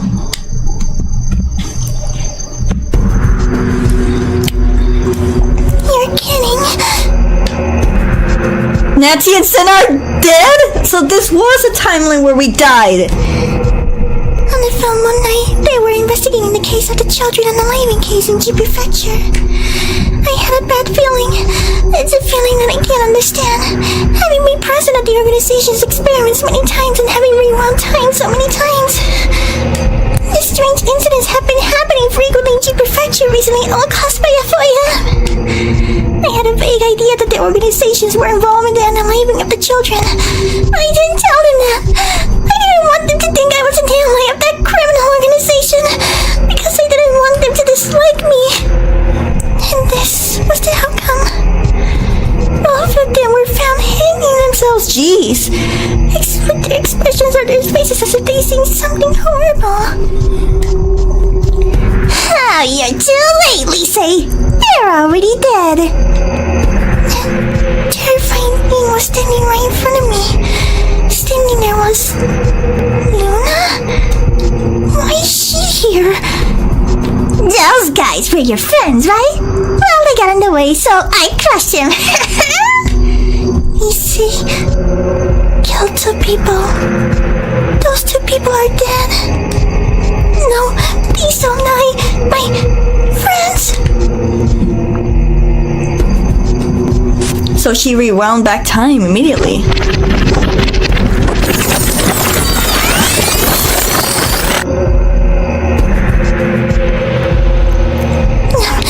If this continues, they'll both die. I have to stop this. I rewound back time from the moment I met those 2. If things haven't changed, they should be coming soon. Hey, what's the matter? Did you get separated from your parents? Sena! Natty! What? How do you know our names? I have to tell them. And they're in danger. That the devil is closing in on them. Please, listen to what I have to say. If you continue like this, you'll die. Oh, and this was the thing. Everyone's dead. Natty, Sena, and the witch who tried to erase Luna's powers. Everyone. What a nice face. I'm going to make you despair even more, so prepare yourself. And she turned back time again, so that's why she was so done with life at this point, because of everything that had happened with Luna just doing bad things to her. I repeat, again and again and again.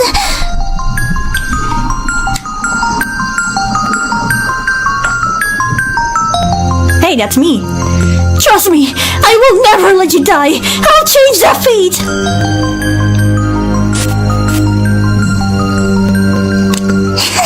How does it feel, LYCEE? How does it feel to kill your friends? Damn. You don't need to suffer anymore. Don't worry. I'm not going to die. Otherwise, LYCEE's heart won't be saved. And then we died. Again. Over and over again. Over and over again. Until I reach a world where these 2 don't die. So we died many times. We were kind of destined to die at that point. Again and again and again.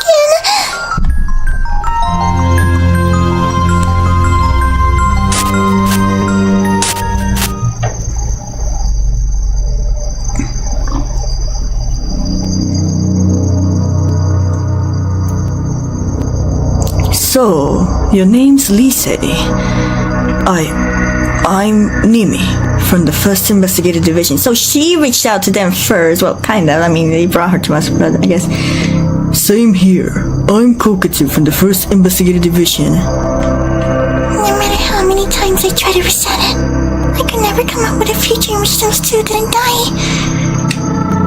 We'll take you to the 2 people who are willing to listen to what you have to say, so please follow me. So they didn't even listen. I guess they just didn't have the time with the current situation happening. Luna wants me dead, to drive me to despair, to stop the rewind from happening, so she can kill me. If I die, and they don't have nothing to do with me, he won't die. If I were to despair, being sentenced to death by Natty and Sena would be the right choice. So she tried that.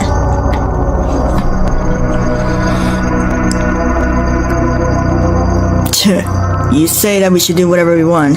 Oh, well, it's better than wasting time. Right. Well then, let's hear your story. This is why I came here. I'm in despair.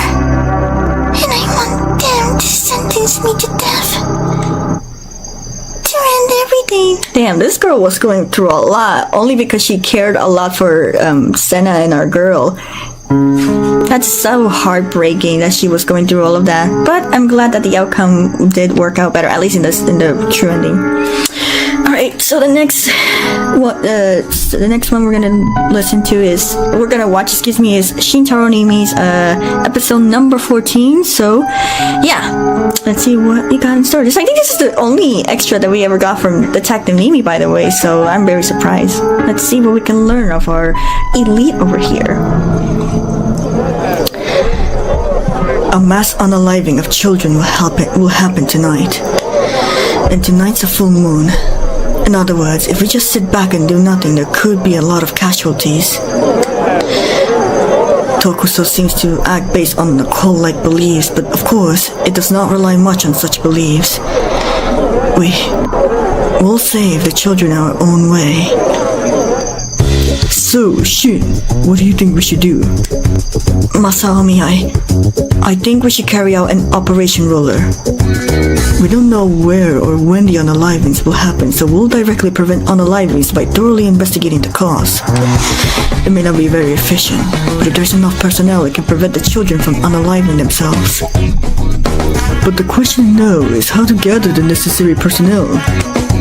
Yes, the problem is finding the staff. I guess regarding that matter, I think I may have just a plan. I'll consult this with my father. If I hurry, it could take me about 3 hours to get to the Metropolitan Police Department from here. If I go quick, I can get back before sunset.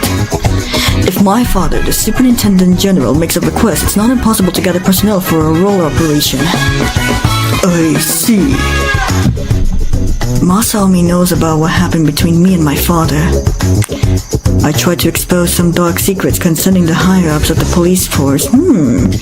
Although a complaint was filed with the Inspector General, that was the end of it. This was undoubtedly the result of a cover-up by the police higher-ups. Worse, that Inspector General might have been on it as well. It was shortly after that it was decided that I would be demoted to G Prefecture.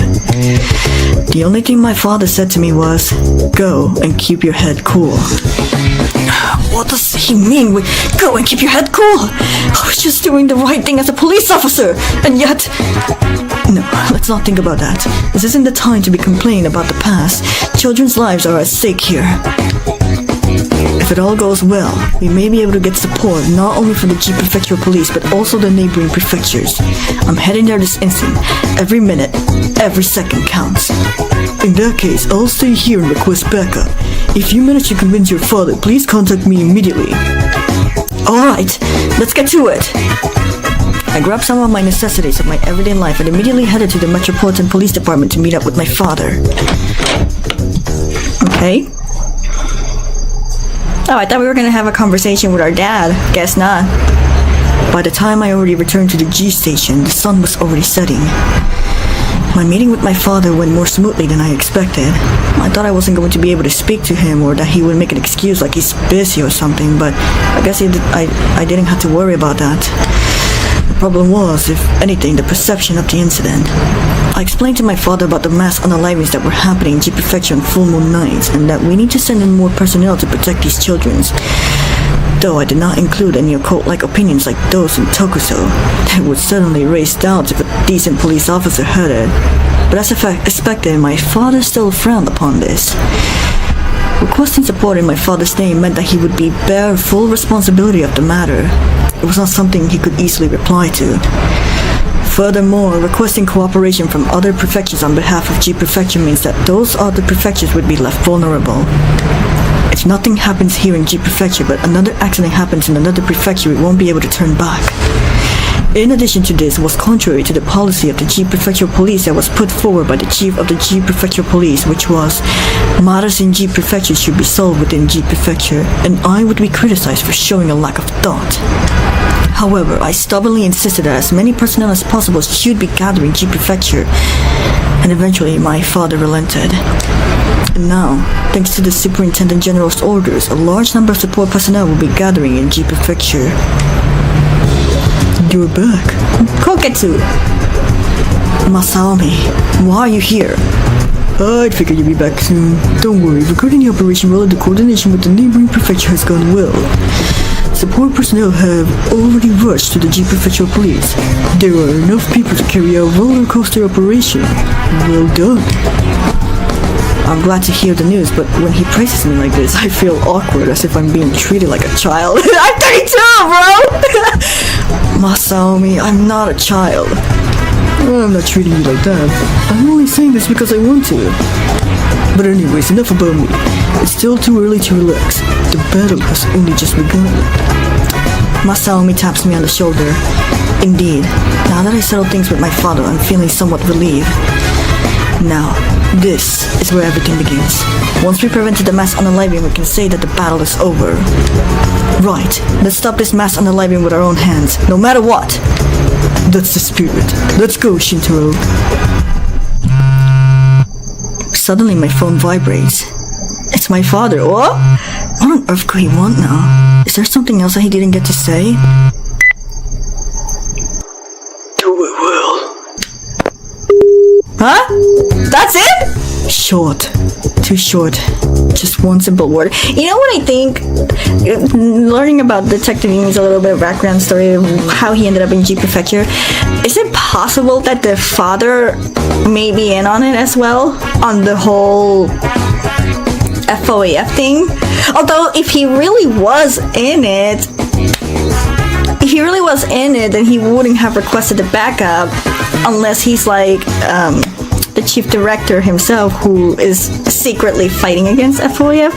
I don't know, but I feel like maybe the father might have been part of FOAF. I don't know, really. I have no clue. But that's a mystery, and I really would love it if the devs would explore that aspect a bit better. If the father may have something to do with the organization or something, I really wouldn't know. But yeah, that's kind of my personal opinion, that maybe it's possible the dad is part of FOAF and is also probably acting in secrecy, just like the chief director. Who the f knows? But that's kind of what I'm thinking right now. I don't know. There's no praise, no back and forth exchange, nothing. To someone unfamiliar with it, it would probably be meaningless. But that one word seems to be filled with a trust and faith in his son that doesn't need to be explained. Am I putting too much hope in my father? My father could also be involved in the dark side of the upper echelons, so why would he put such faith in me? No, I swore I forget about the past. Solving this case now is my top priority. As for the grudge I still feel towards my father, that's something I need to take matters into my own hand, but again, now's not the time to be thinking of such things. Now's the time to take at face value the words of my father, who's cooperating with me on this Operation Roller in G Prefecture. I put my phone away and renewed my determination to solve this case. And now, I absolutely adore NIIMI. I feel bad for what he went through. He just has this personality where it's just he's a very smart man, and I think he just loves to prove that smartness to everyone. But he does it in a way that's so f***ing annoying that you're like, dude, stop being such an ass. But I guess he just likes to show the people how smart he is, like he like a professor or something. I don't know. But I still love NIIMI. He's so adorable, just like Koketsu. I love them both, and yeah, that's my thoughts on this. So anyways, let's go with the last one, which is Luna. Now this is based on the scientific path, you know, the alternative way, where as I already explained, the scientific path, where Professor Kisaragi tried to do the ritual to stop Luna, and the whole werewolf thing happened. So anyways, let's watch it.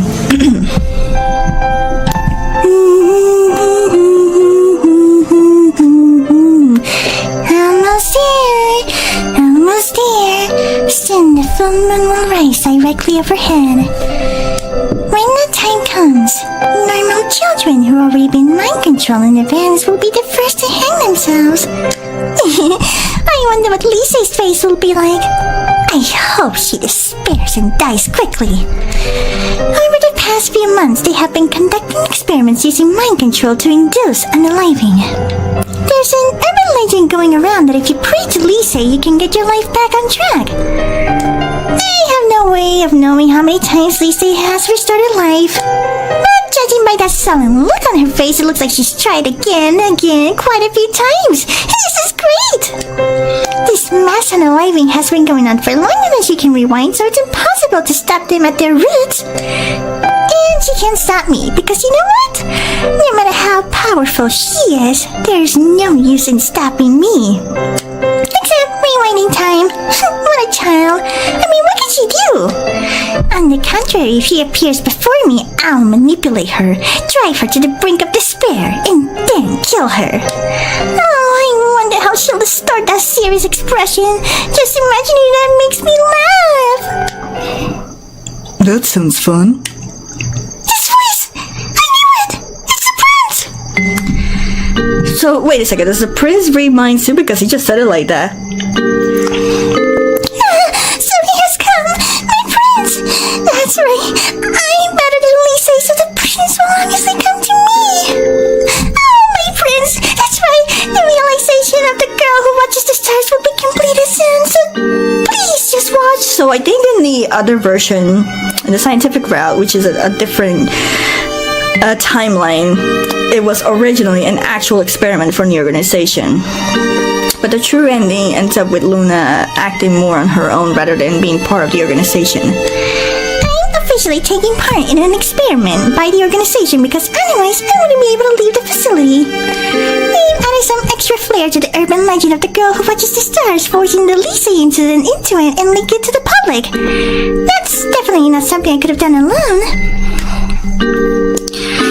The plan was to set things up over several months. Once rumors started to spread widely to cause the mass unaliving on unprecedented scales. There's nothing missing. The mind control's perfect. There will be many deaths tonight, including Lisa's death, you know?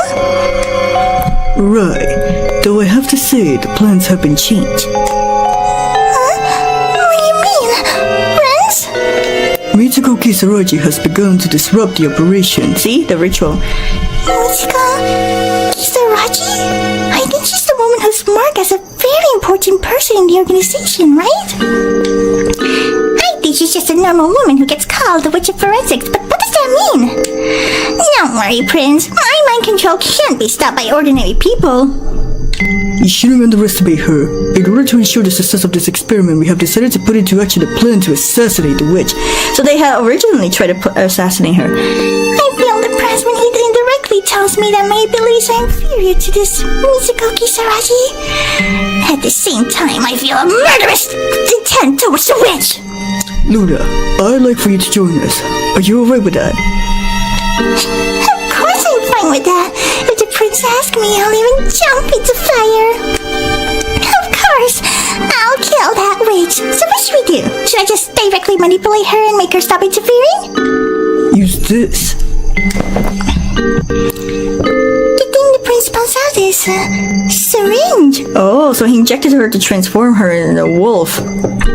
After a moment hesitation, the prince takes my arm and gives me the injection with practiced hands. Holding my hands and kissing me would have even been better. Oh, no! But I won't be greedy right now. That'll be a fun thing later. Excuse me? No. What's this? I'm used to getting injections because I have many times at the facility. That's fine, but I wonder what's in them. It's a new drug that will bring out the best in you. You'll be able to exert your full power even when the full moon hasn't risen yet. Oh, that's amazing! First, let's head to the G Prefectural Police. Manipulate the police officers and staff, seize their weapons from the equipment department, and eliminate the witch at the crime science lab. Actually, he could have just given me the order to kill someone when the full moon is directly overhead, but that's okay. Sweet! But, hey, my prince, if that's the case, wouldn't it be quicker to just let the normal people hang themselves? To complete the urban legend of the girl who watches the star, time must be respected. That's true too. We have to make these urban legends real. I understand. If you understand, then we better hurry. If the full moon rises in the sky, the plan will fall apart. We need to complete the assassination before that happens.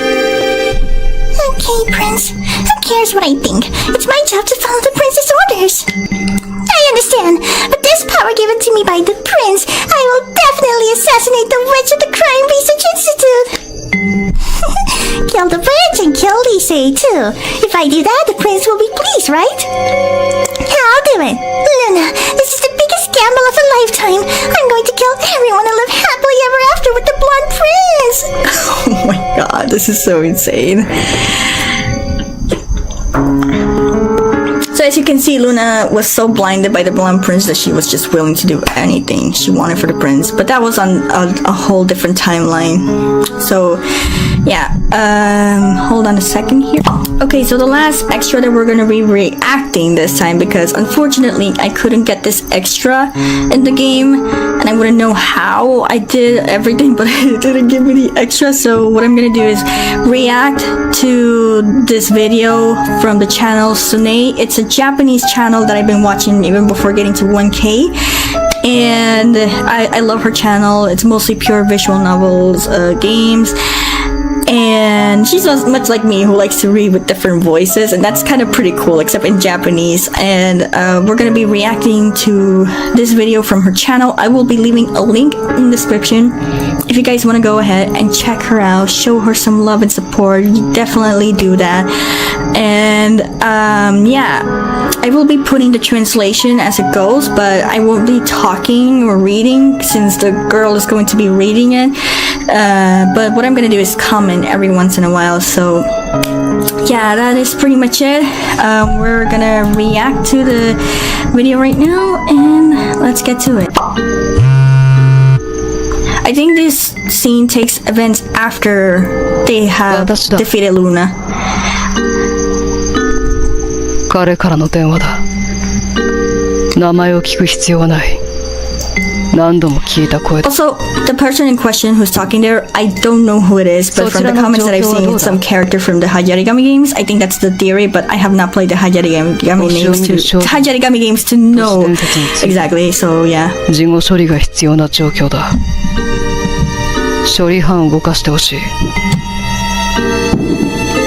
すでに動いている。多少の脚色は入るだろうが、ガス爆発ということで処理されるだろう。それより私は状況を聞いているのだが、これ誰だ？俺に聞くまでもなく全て把握しているのではないか。彼のことだ。今回の事件の顛末については全て把握していることだろう。それはそうだが、私は君の意見を聞きたいんだ。 Why would he want to know about his opinion though? 物好きな。俺の意見など聞いて何になるというんだ。いや、性格悪い。君のことを好いていた子が無残にも死んでいったんだろう。それに対して何か感想はないのかな。若干砕けた口調になった。このまま世間話にでも興ずるつもりだろうか。俺にそのつもりはないが、特にルナ程度のマインドコントロール能力であればいくらでも替えが利く。組織の活動に So they can create another person like Luna with using mind control. つまらないなあ。相手が小さい女の子だから興味 Hell no, don't say that. I mean, even the Blonde Prince knows better than that. Please. 本格的に口調が砕けてきた。そして内容が下劣だ。一見ふざけた男ではあるが、組織の中でもそれなりの地位にいる男だ。少なくとも俺よりは。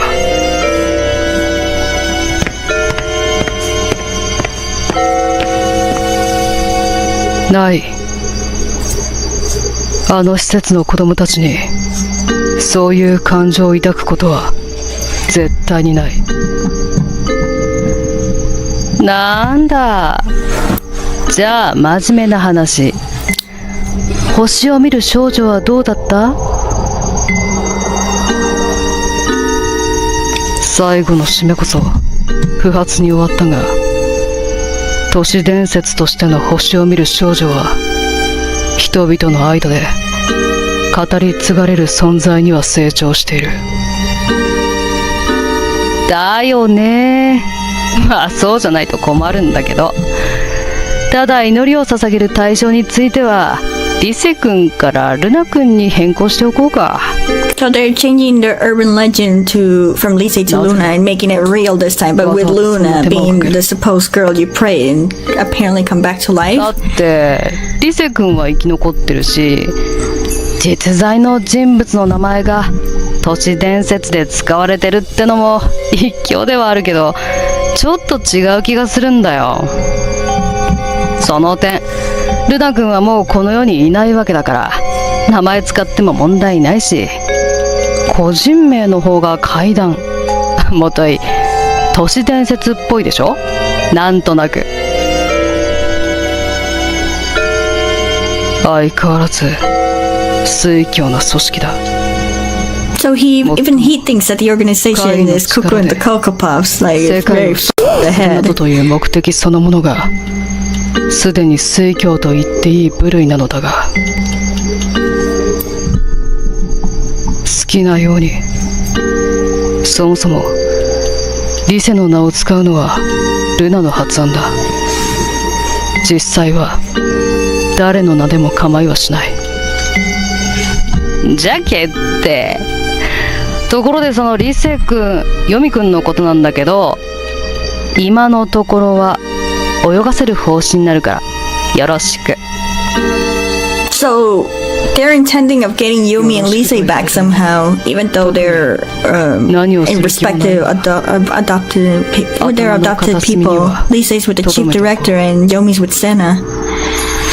またまた施設の子供たちが一応生き延びることができて内心ほっとしてるんじゃない？別に。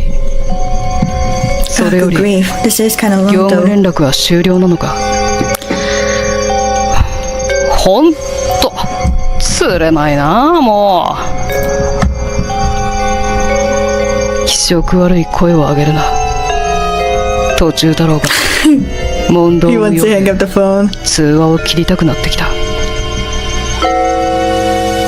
まあ生き延びたって言っても一時的にだけどね。まだ私たちにとって利用価値があるから見逃されてるに過ぎない。ヨミ君はなんだか彼の力とリセ君の力があれば組織からも逃げおせると思ってるみたいだけど、考えは子供らしく資料が足りないよね。すべては私たちの手のひらの上なのにそう思わないかい君？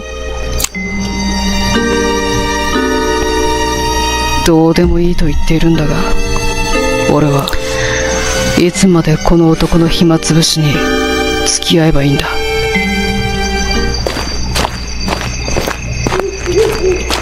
あ、そうそう、補助君のことだけど、彼女たち特捜についてもリセ君たちと同じく泳がせるつもりなのでよろしく。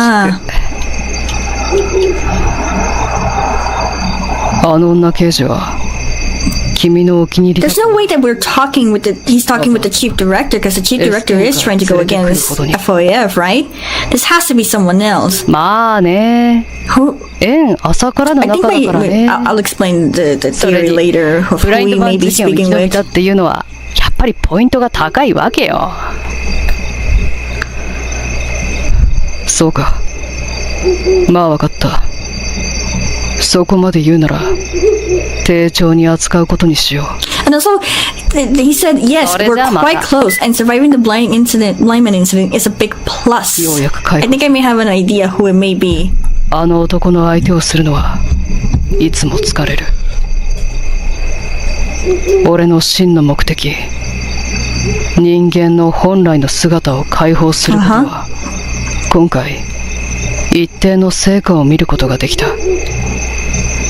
俺はリセたちのように組織を出し抜けているなどという子供じみた考えをするつもりはない。彼は言及こそしなかったものの、ルナが狼化したことは So yeah, Luna could turn into a wolf, but that we prevented that from happening the scientific route. おそらく組織は俺の考えなど見通した上でわざと泳がせているのだろう。だがそれこそどうでもいい。俺は生き残る気も誰かを助けるつもりもない。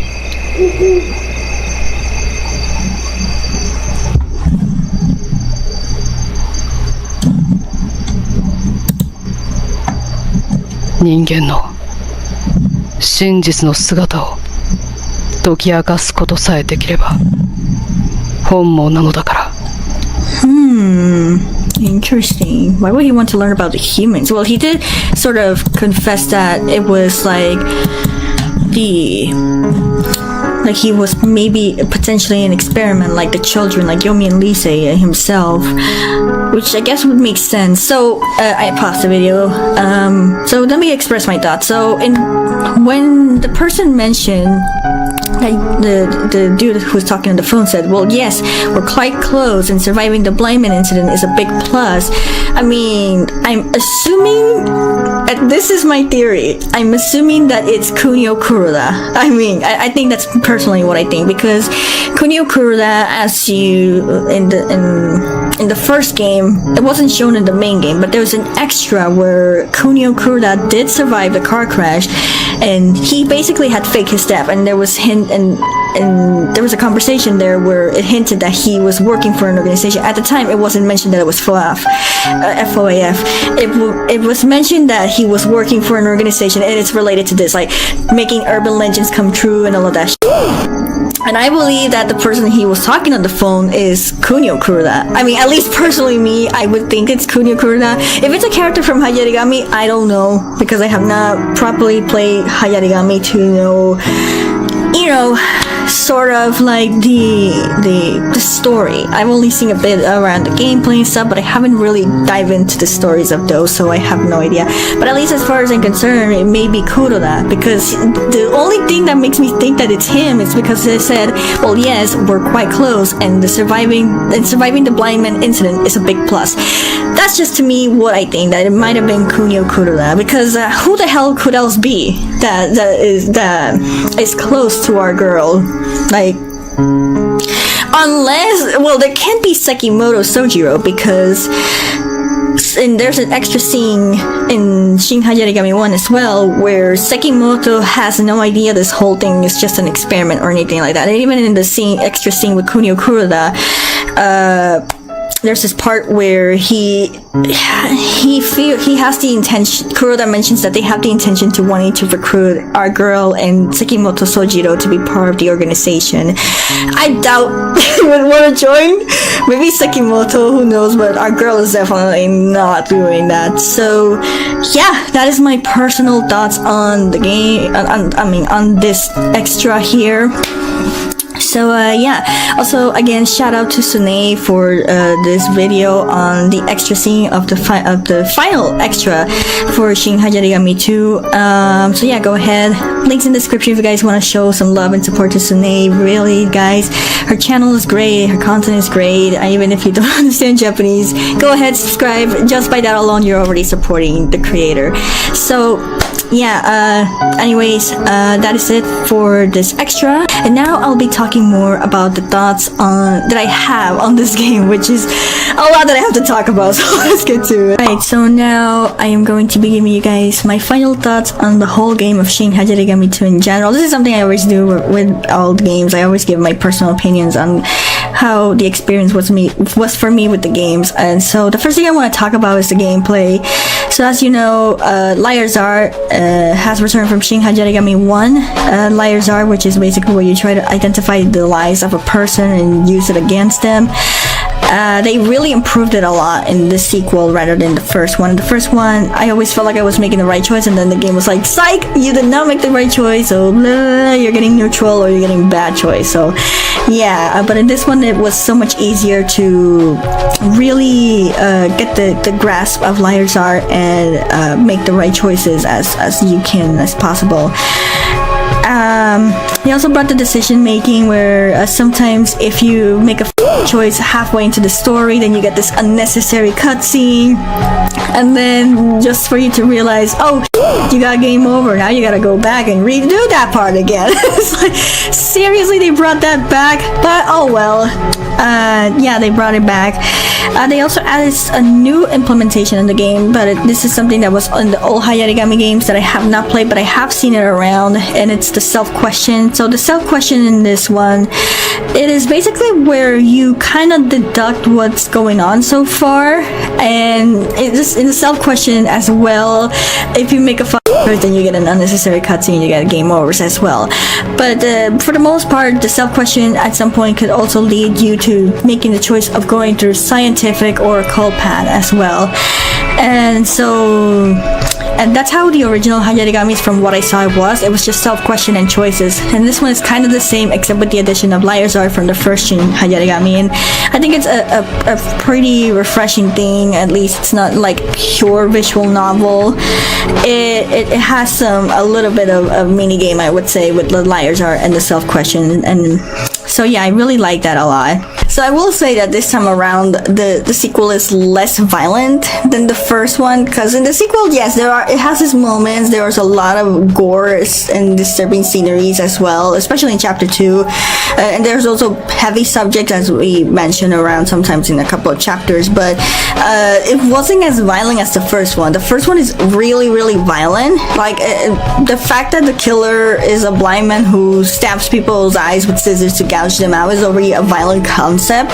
And then on top of that, it had the theme of abuse, especially in women, and it was done in a way that it wasn't like disimulado. I don't know how to say that word in English, but like it was more done like they show it to you in the face. Like it was done very disturbingly, where you actually get to see scenes of men treating these women wrong, and it's so disturbing to even watch them.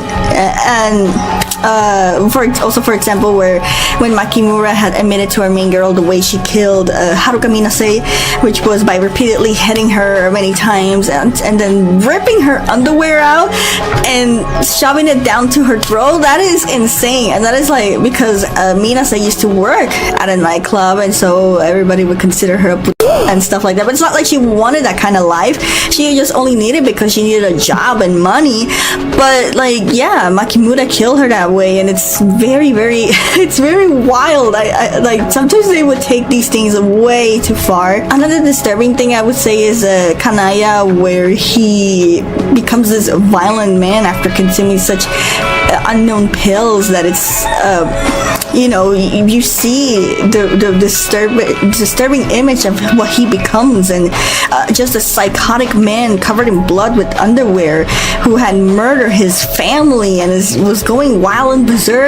They were very disturbing moments, and these are human beings we're talking about as well. Like they made humans in that game more violent than in Shin Hayarigami 2 with these creatures. Like it is absolutely wild, but and I guess I'm very content with how they tone it down better, because I wouldn't want to be feeling equally uncomfortable as I did with the first game. Not that I get so easily disturbed, but I know that some people do get disturbed by these sceneries because some people have gone through it in real life, and it's very hard to watch such things like this. And so yeah, I'm very glad that they toned down the violence at the very least. The next thing I want to talk about is the characters. I want to say that our main girl has been improved so much more than in the first one. In the first game, I really didn't like her character. I did end up feeling a huge sympathy for her after in the end of Shin Hayarigami 1, where she lost everyone she loved and, you know, almost died in the process, and, you know, she just barely survived and now has to continue on with life without those people around her, and she feels that sense of responsibility that she couldn't do anything at all, and that sense of responsibility was still being carried in Shin Hayarigami 2. And although, you know, because as they say, wounds never properly heal, our girl is stronger, although she's still hurt by those events, but she's stronger than ever, and I think they really improved her character a lot in being braver. And it also that shows a lot through Liar's art as well, because the Liar's art specifically is also what kind of make her you know, finally break out of that shell of feeling that guilt and thinking that she can never be a proper police officer again, but she can be a proper police officer. Now I want to talk about SENA, and SENA is my favorite character. He's amazing, and I always like punk-like characters. They are so interesting, very interesting type of characters, and in SENA's case, it's amazing. I really love his personality, and I love his background story as well, with the fact that he had such a life after his parents passed away because his family only wanted him for his fortune, and so he just grew distant thinking that everyone just wanted him for the fortune and whatever, and he even got betrayed by his own friends. But then there was that one officer, which he's mostly mentioned in the DLC, and I'll tell it here. His name is Hibiki Goda, and he was the one who kind of saved Sena's life and really shaped him up and turned his life around, and that's how Sena became a police officer. And in terms of his mentor, he got killed by the Headless Rider, and it's possible that the Headless Rider was also an experiment from FOAF, or that his mentor might have gotten close to the truth about FOAF and they decided to expose him out. So yeah, Sena decided to that's also what kind of motivated Sena into going into urban legends as well, because I guess he knows that there's more to life than just what you see in front of your eyes. There's so many mysteries surrounding this world that maybe a lot of people don't know about, and so yeah, Sena wants to uncover every single type of secret like that, and that's what I kind of like about him. Detective NIIMI and Inspector Koketsu, I've loved them both. Of course, in the beginning, I kind of thought they were such jerks, especially Detective NIIMI. Inspector Koketsu was he wasn't like necessarily always a jerk. He was sometimes, but like he's more like those hot-blooded, very serious type officers, but also has some kind of understanding, some kind of sympathy. Like he's willing to be at least open-minded, unlike Detective NIIMI, who you know just likes to live his own life according to one common sense, which is science, and he believes in just only common sense. He doesn't believe in anything related to the occult. And I think with Detective NIIMI, like I mentioned in the extras, the problem is that he's just the type of character who is so smart and he wants to prove it to the world, but he does it to an extreme that it becomes a bit annoying in a sense. And yeah, I've seen that happen. I've met people like that. But Detective NIIMI also is like his background story in terms of the father. I can also understand why he's such an ass as well.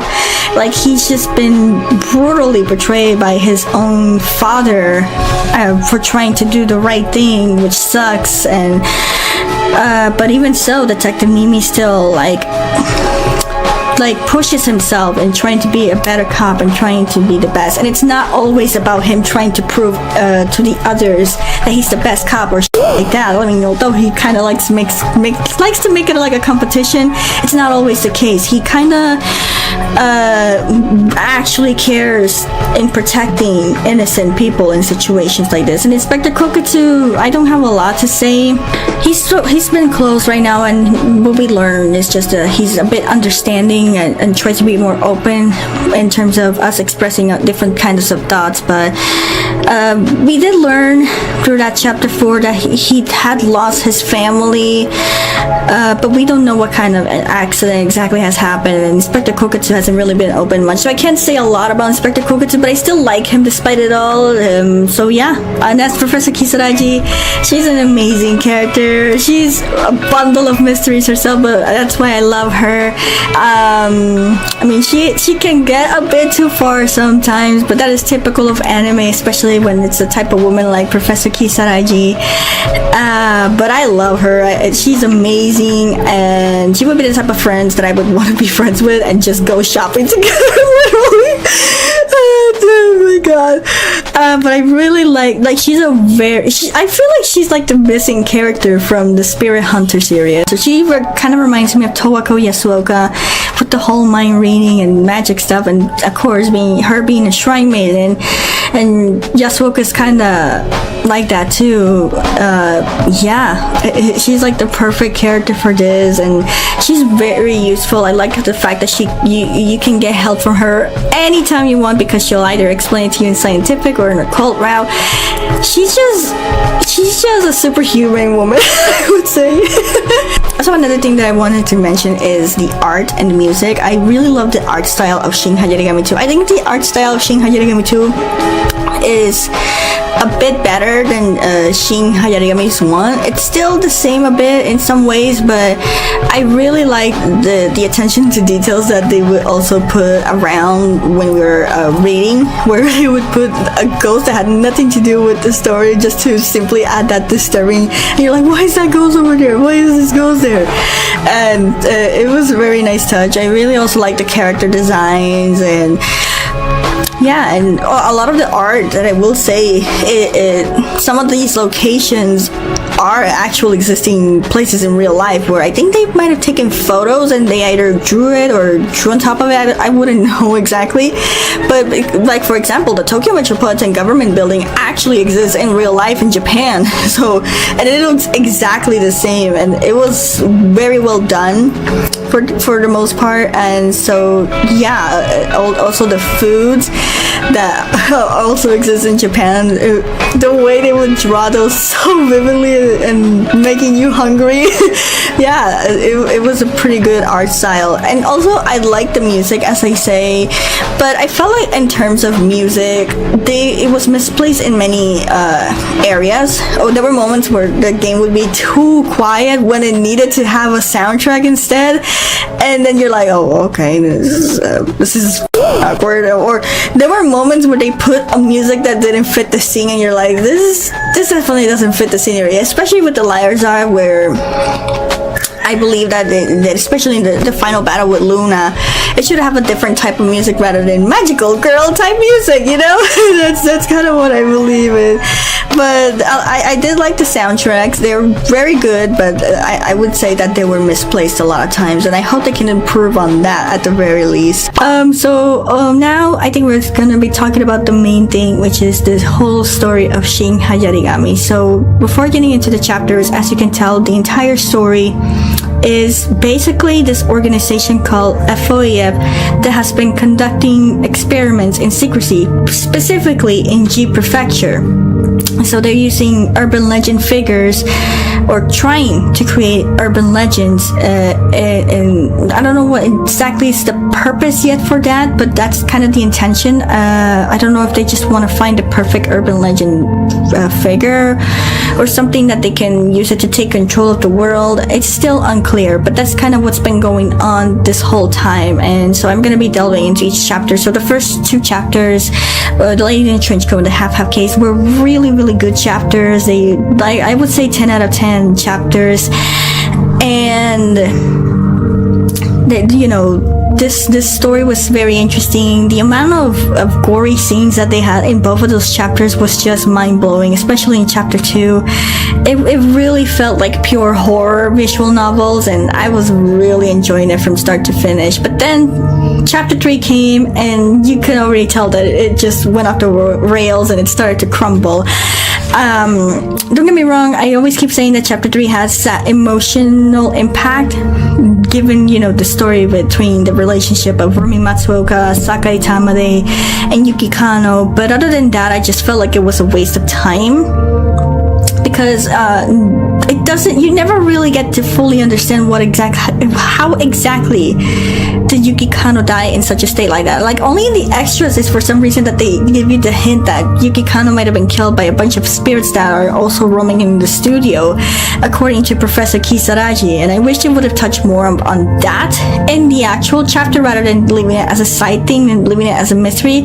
It just felt like they didn't do a good enough job to make it all intriguing, and it all just felt like a waste of time. It all felt like the girl's death was an actual accident, and you know, Rumi Matsuoka and Sakai Tamade wasted our time with stupid bullshit, them trying to get at each other for thinking that one was the murderer than the other. And yeah, that's kind of what it felt like, and I really didn't like the chapter 3 a lot.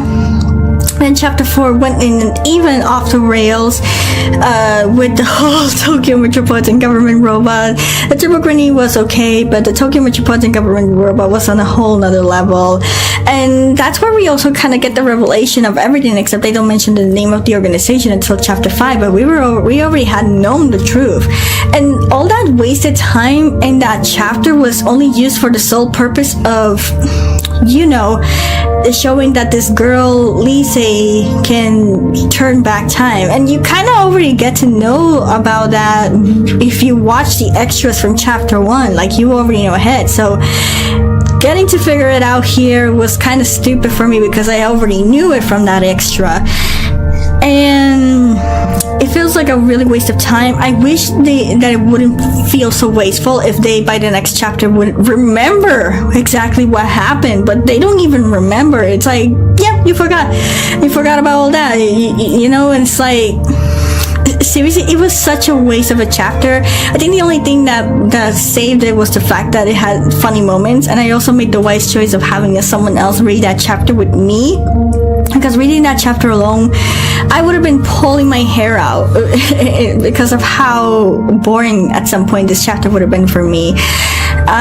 So yeah, chapter 4 for me is probably the worst chapter. I did not like it. It's right there with chapter 3, but it's like much worse. And I felt like in those two chapters, chapter 3 and chapter 4, kind of ruined a bit of the game. Thankfully, chapter 5 amps it up and saves it from being a total disaster. It's still like a bit off the rails, I would say, with the whole organization conducting experiments and all that, but it feels more well done in chapter 5, and it feels more horror this time as well again. And it also, with the story of that chapter, it was also well done. It had some very emotional impacts, and you really felt a huge sympathy for these children who were going through such horrible things, especially LYCEE, who turned back time so many times, and to the point that she just felt like she didn't want to live life longer.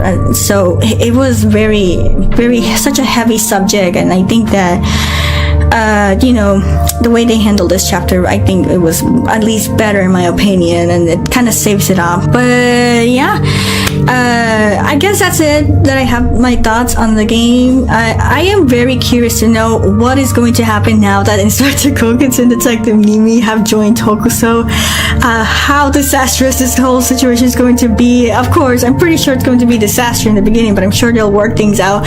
But I am very curious to know what is going to happen now with them, now that they're joining on the team.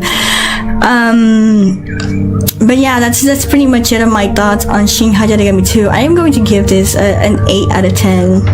Obviously, it could have been a 9 because the first 2 chapters were good and chapter 5 was also good. But then chapter 3 and chapter 4 kind of ruined that. And so, of course, I can give it a higher number because of that. But the game is still good. I definitely recommend you guys to check out Shin Hayarigami if you really, really like it. If you have not played Shin Hayarigami 1, I will also recommend you guys to check it out. Unfortunately, there was an English translation. I played the mobile version of the English translation a while back. But unfortunately, that mobile version does not exist anymore.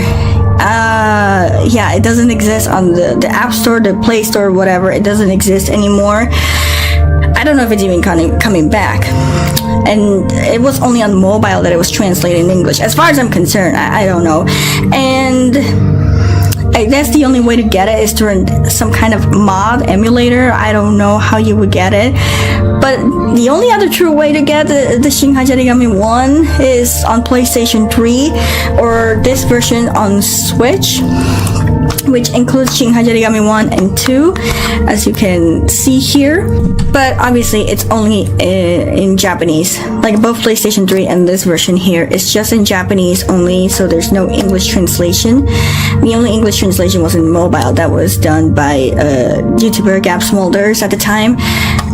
So yeah, that's unfortunate that the one game that got translated to English and mobile does not exist anymore, as far as I'm concerned.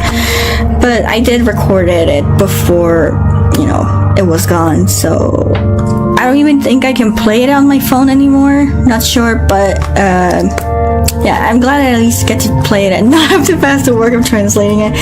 But yeah, there you have it. This is what we got going on so far. I don't think there's anything else in here, but yeah, there you have it. So that's pretty much it. So yeah, I have the Switch version, by the way. I should show you. So this is the Switch version, obviously, but I also have the PlayStation 4, this is where I played Shin Hayarigami 2 here, as you can tell. But I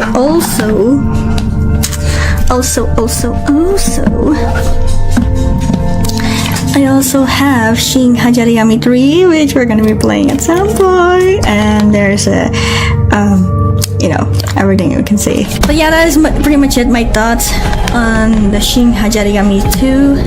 Thank you guys so much for watching this entire series. It took me months of work just to translate it and to record it and to edit it as well. But I had a lot of fun in the process. It was always a good thing to because I really love this game. I really love everything about this game and the franchise in general. And so yeah, I really love this type of games. Definitely recommend you guys, if you're into Japanese games, check out Shin Hayarigami series. So yeah, first of all, thank you guys so much for watching this episode. If you really did enjoy it, drop the like button. It really helps out a lot. If you're not subscribed to the channel, would appreciate if you do. Also, leave your comments and your thoughts on this video or anything in general. And yeah, that is pretty much it for Shin Hayarigami 2. Next time you'll see me, we'll be starting off with Shin Hayarigami 3. Also, if you have not watched Shin Hayarigami 1, there's a link in the description for you guys to check out my first playthrough on Shin Hayarigami 1. Also, if you haven't watched the previous chapters, I'm going to be making a playlist for that as well. Also, be sure to check out SUNE YOMI'S channel for that extra scene that we reacted to. Go show her some love and support. The link will be in the description as well. And that is pretty much it. I love you all. I really appreciate each and every one of you. And we'll be seeing you on the next series. Goodbye.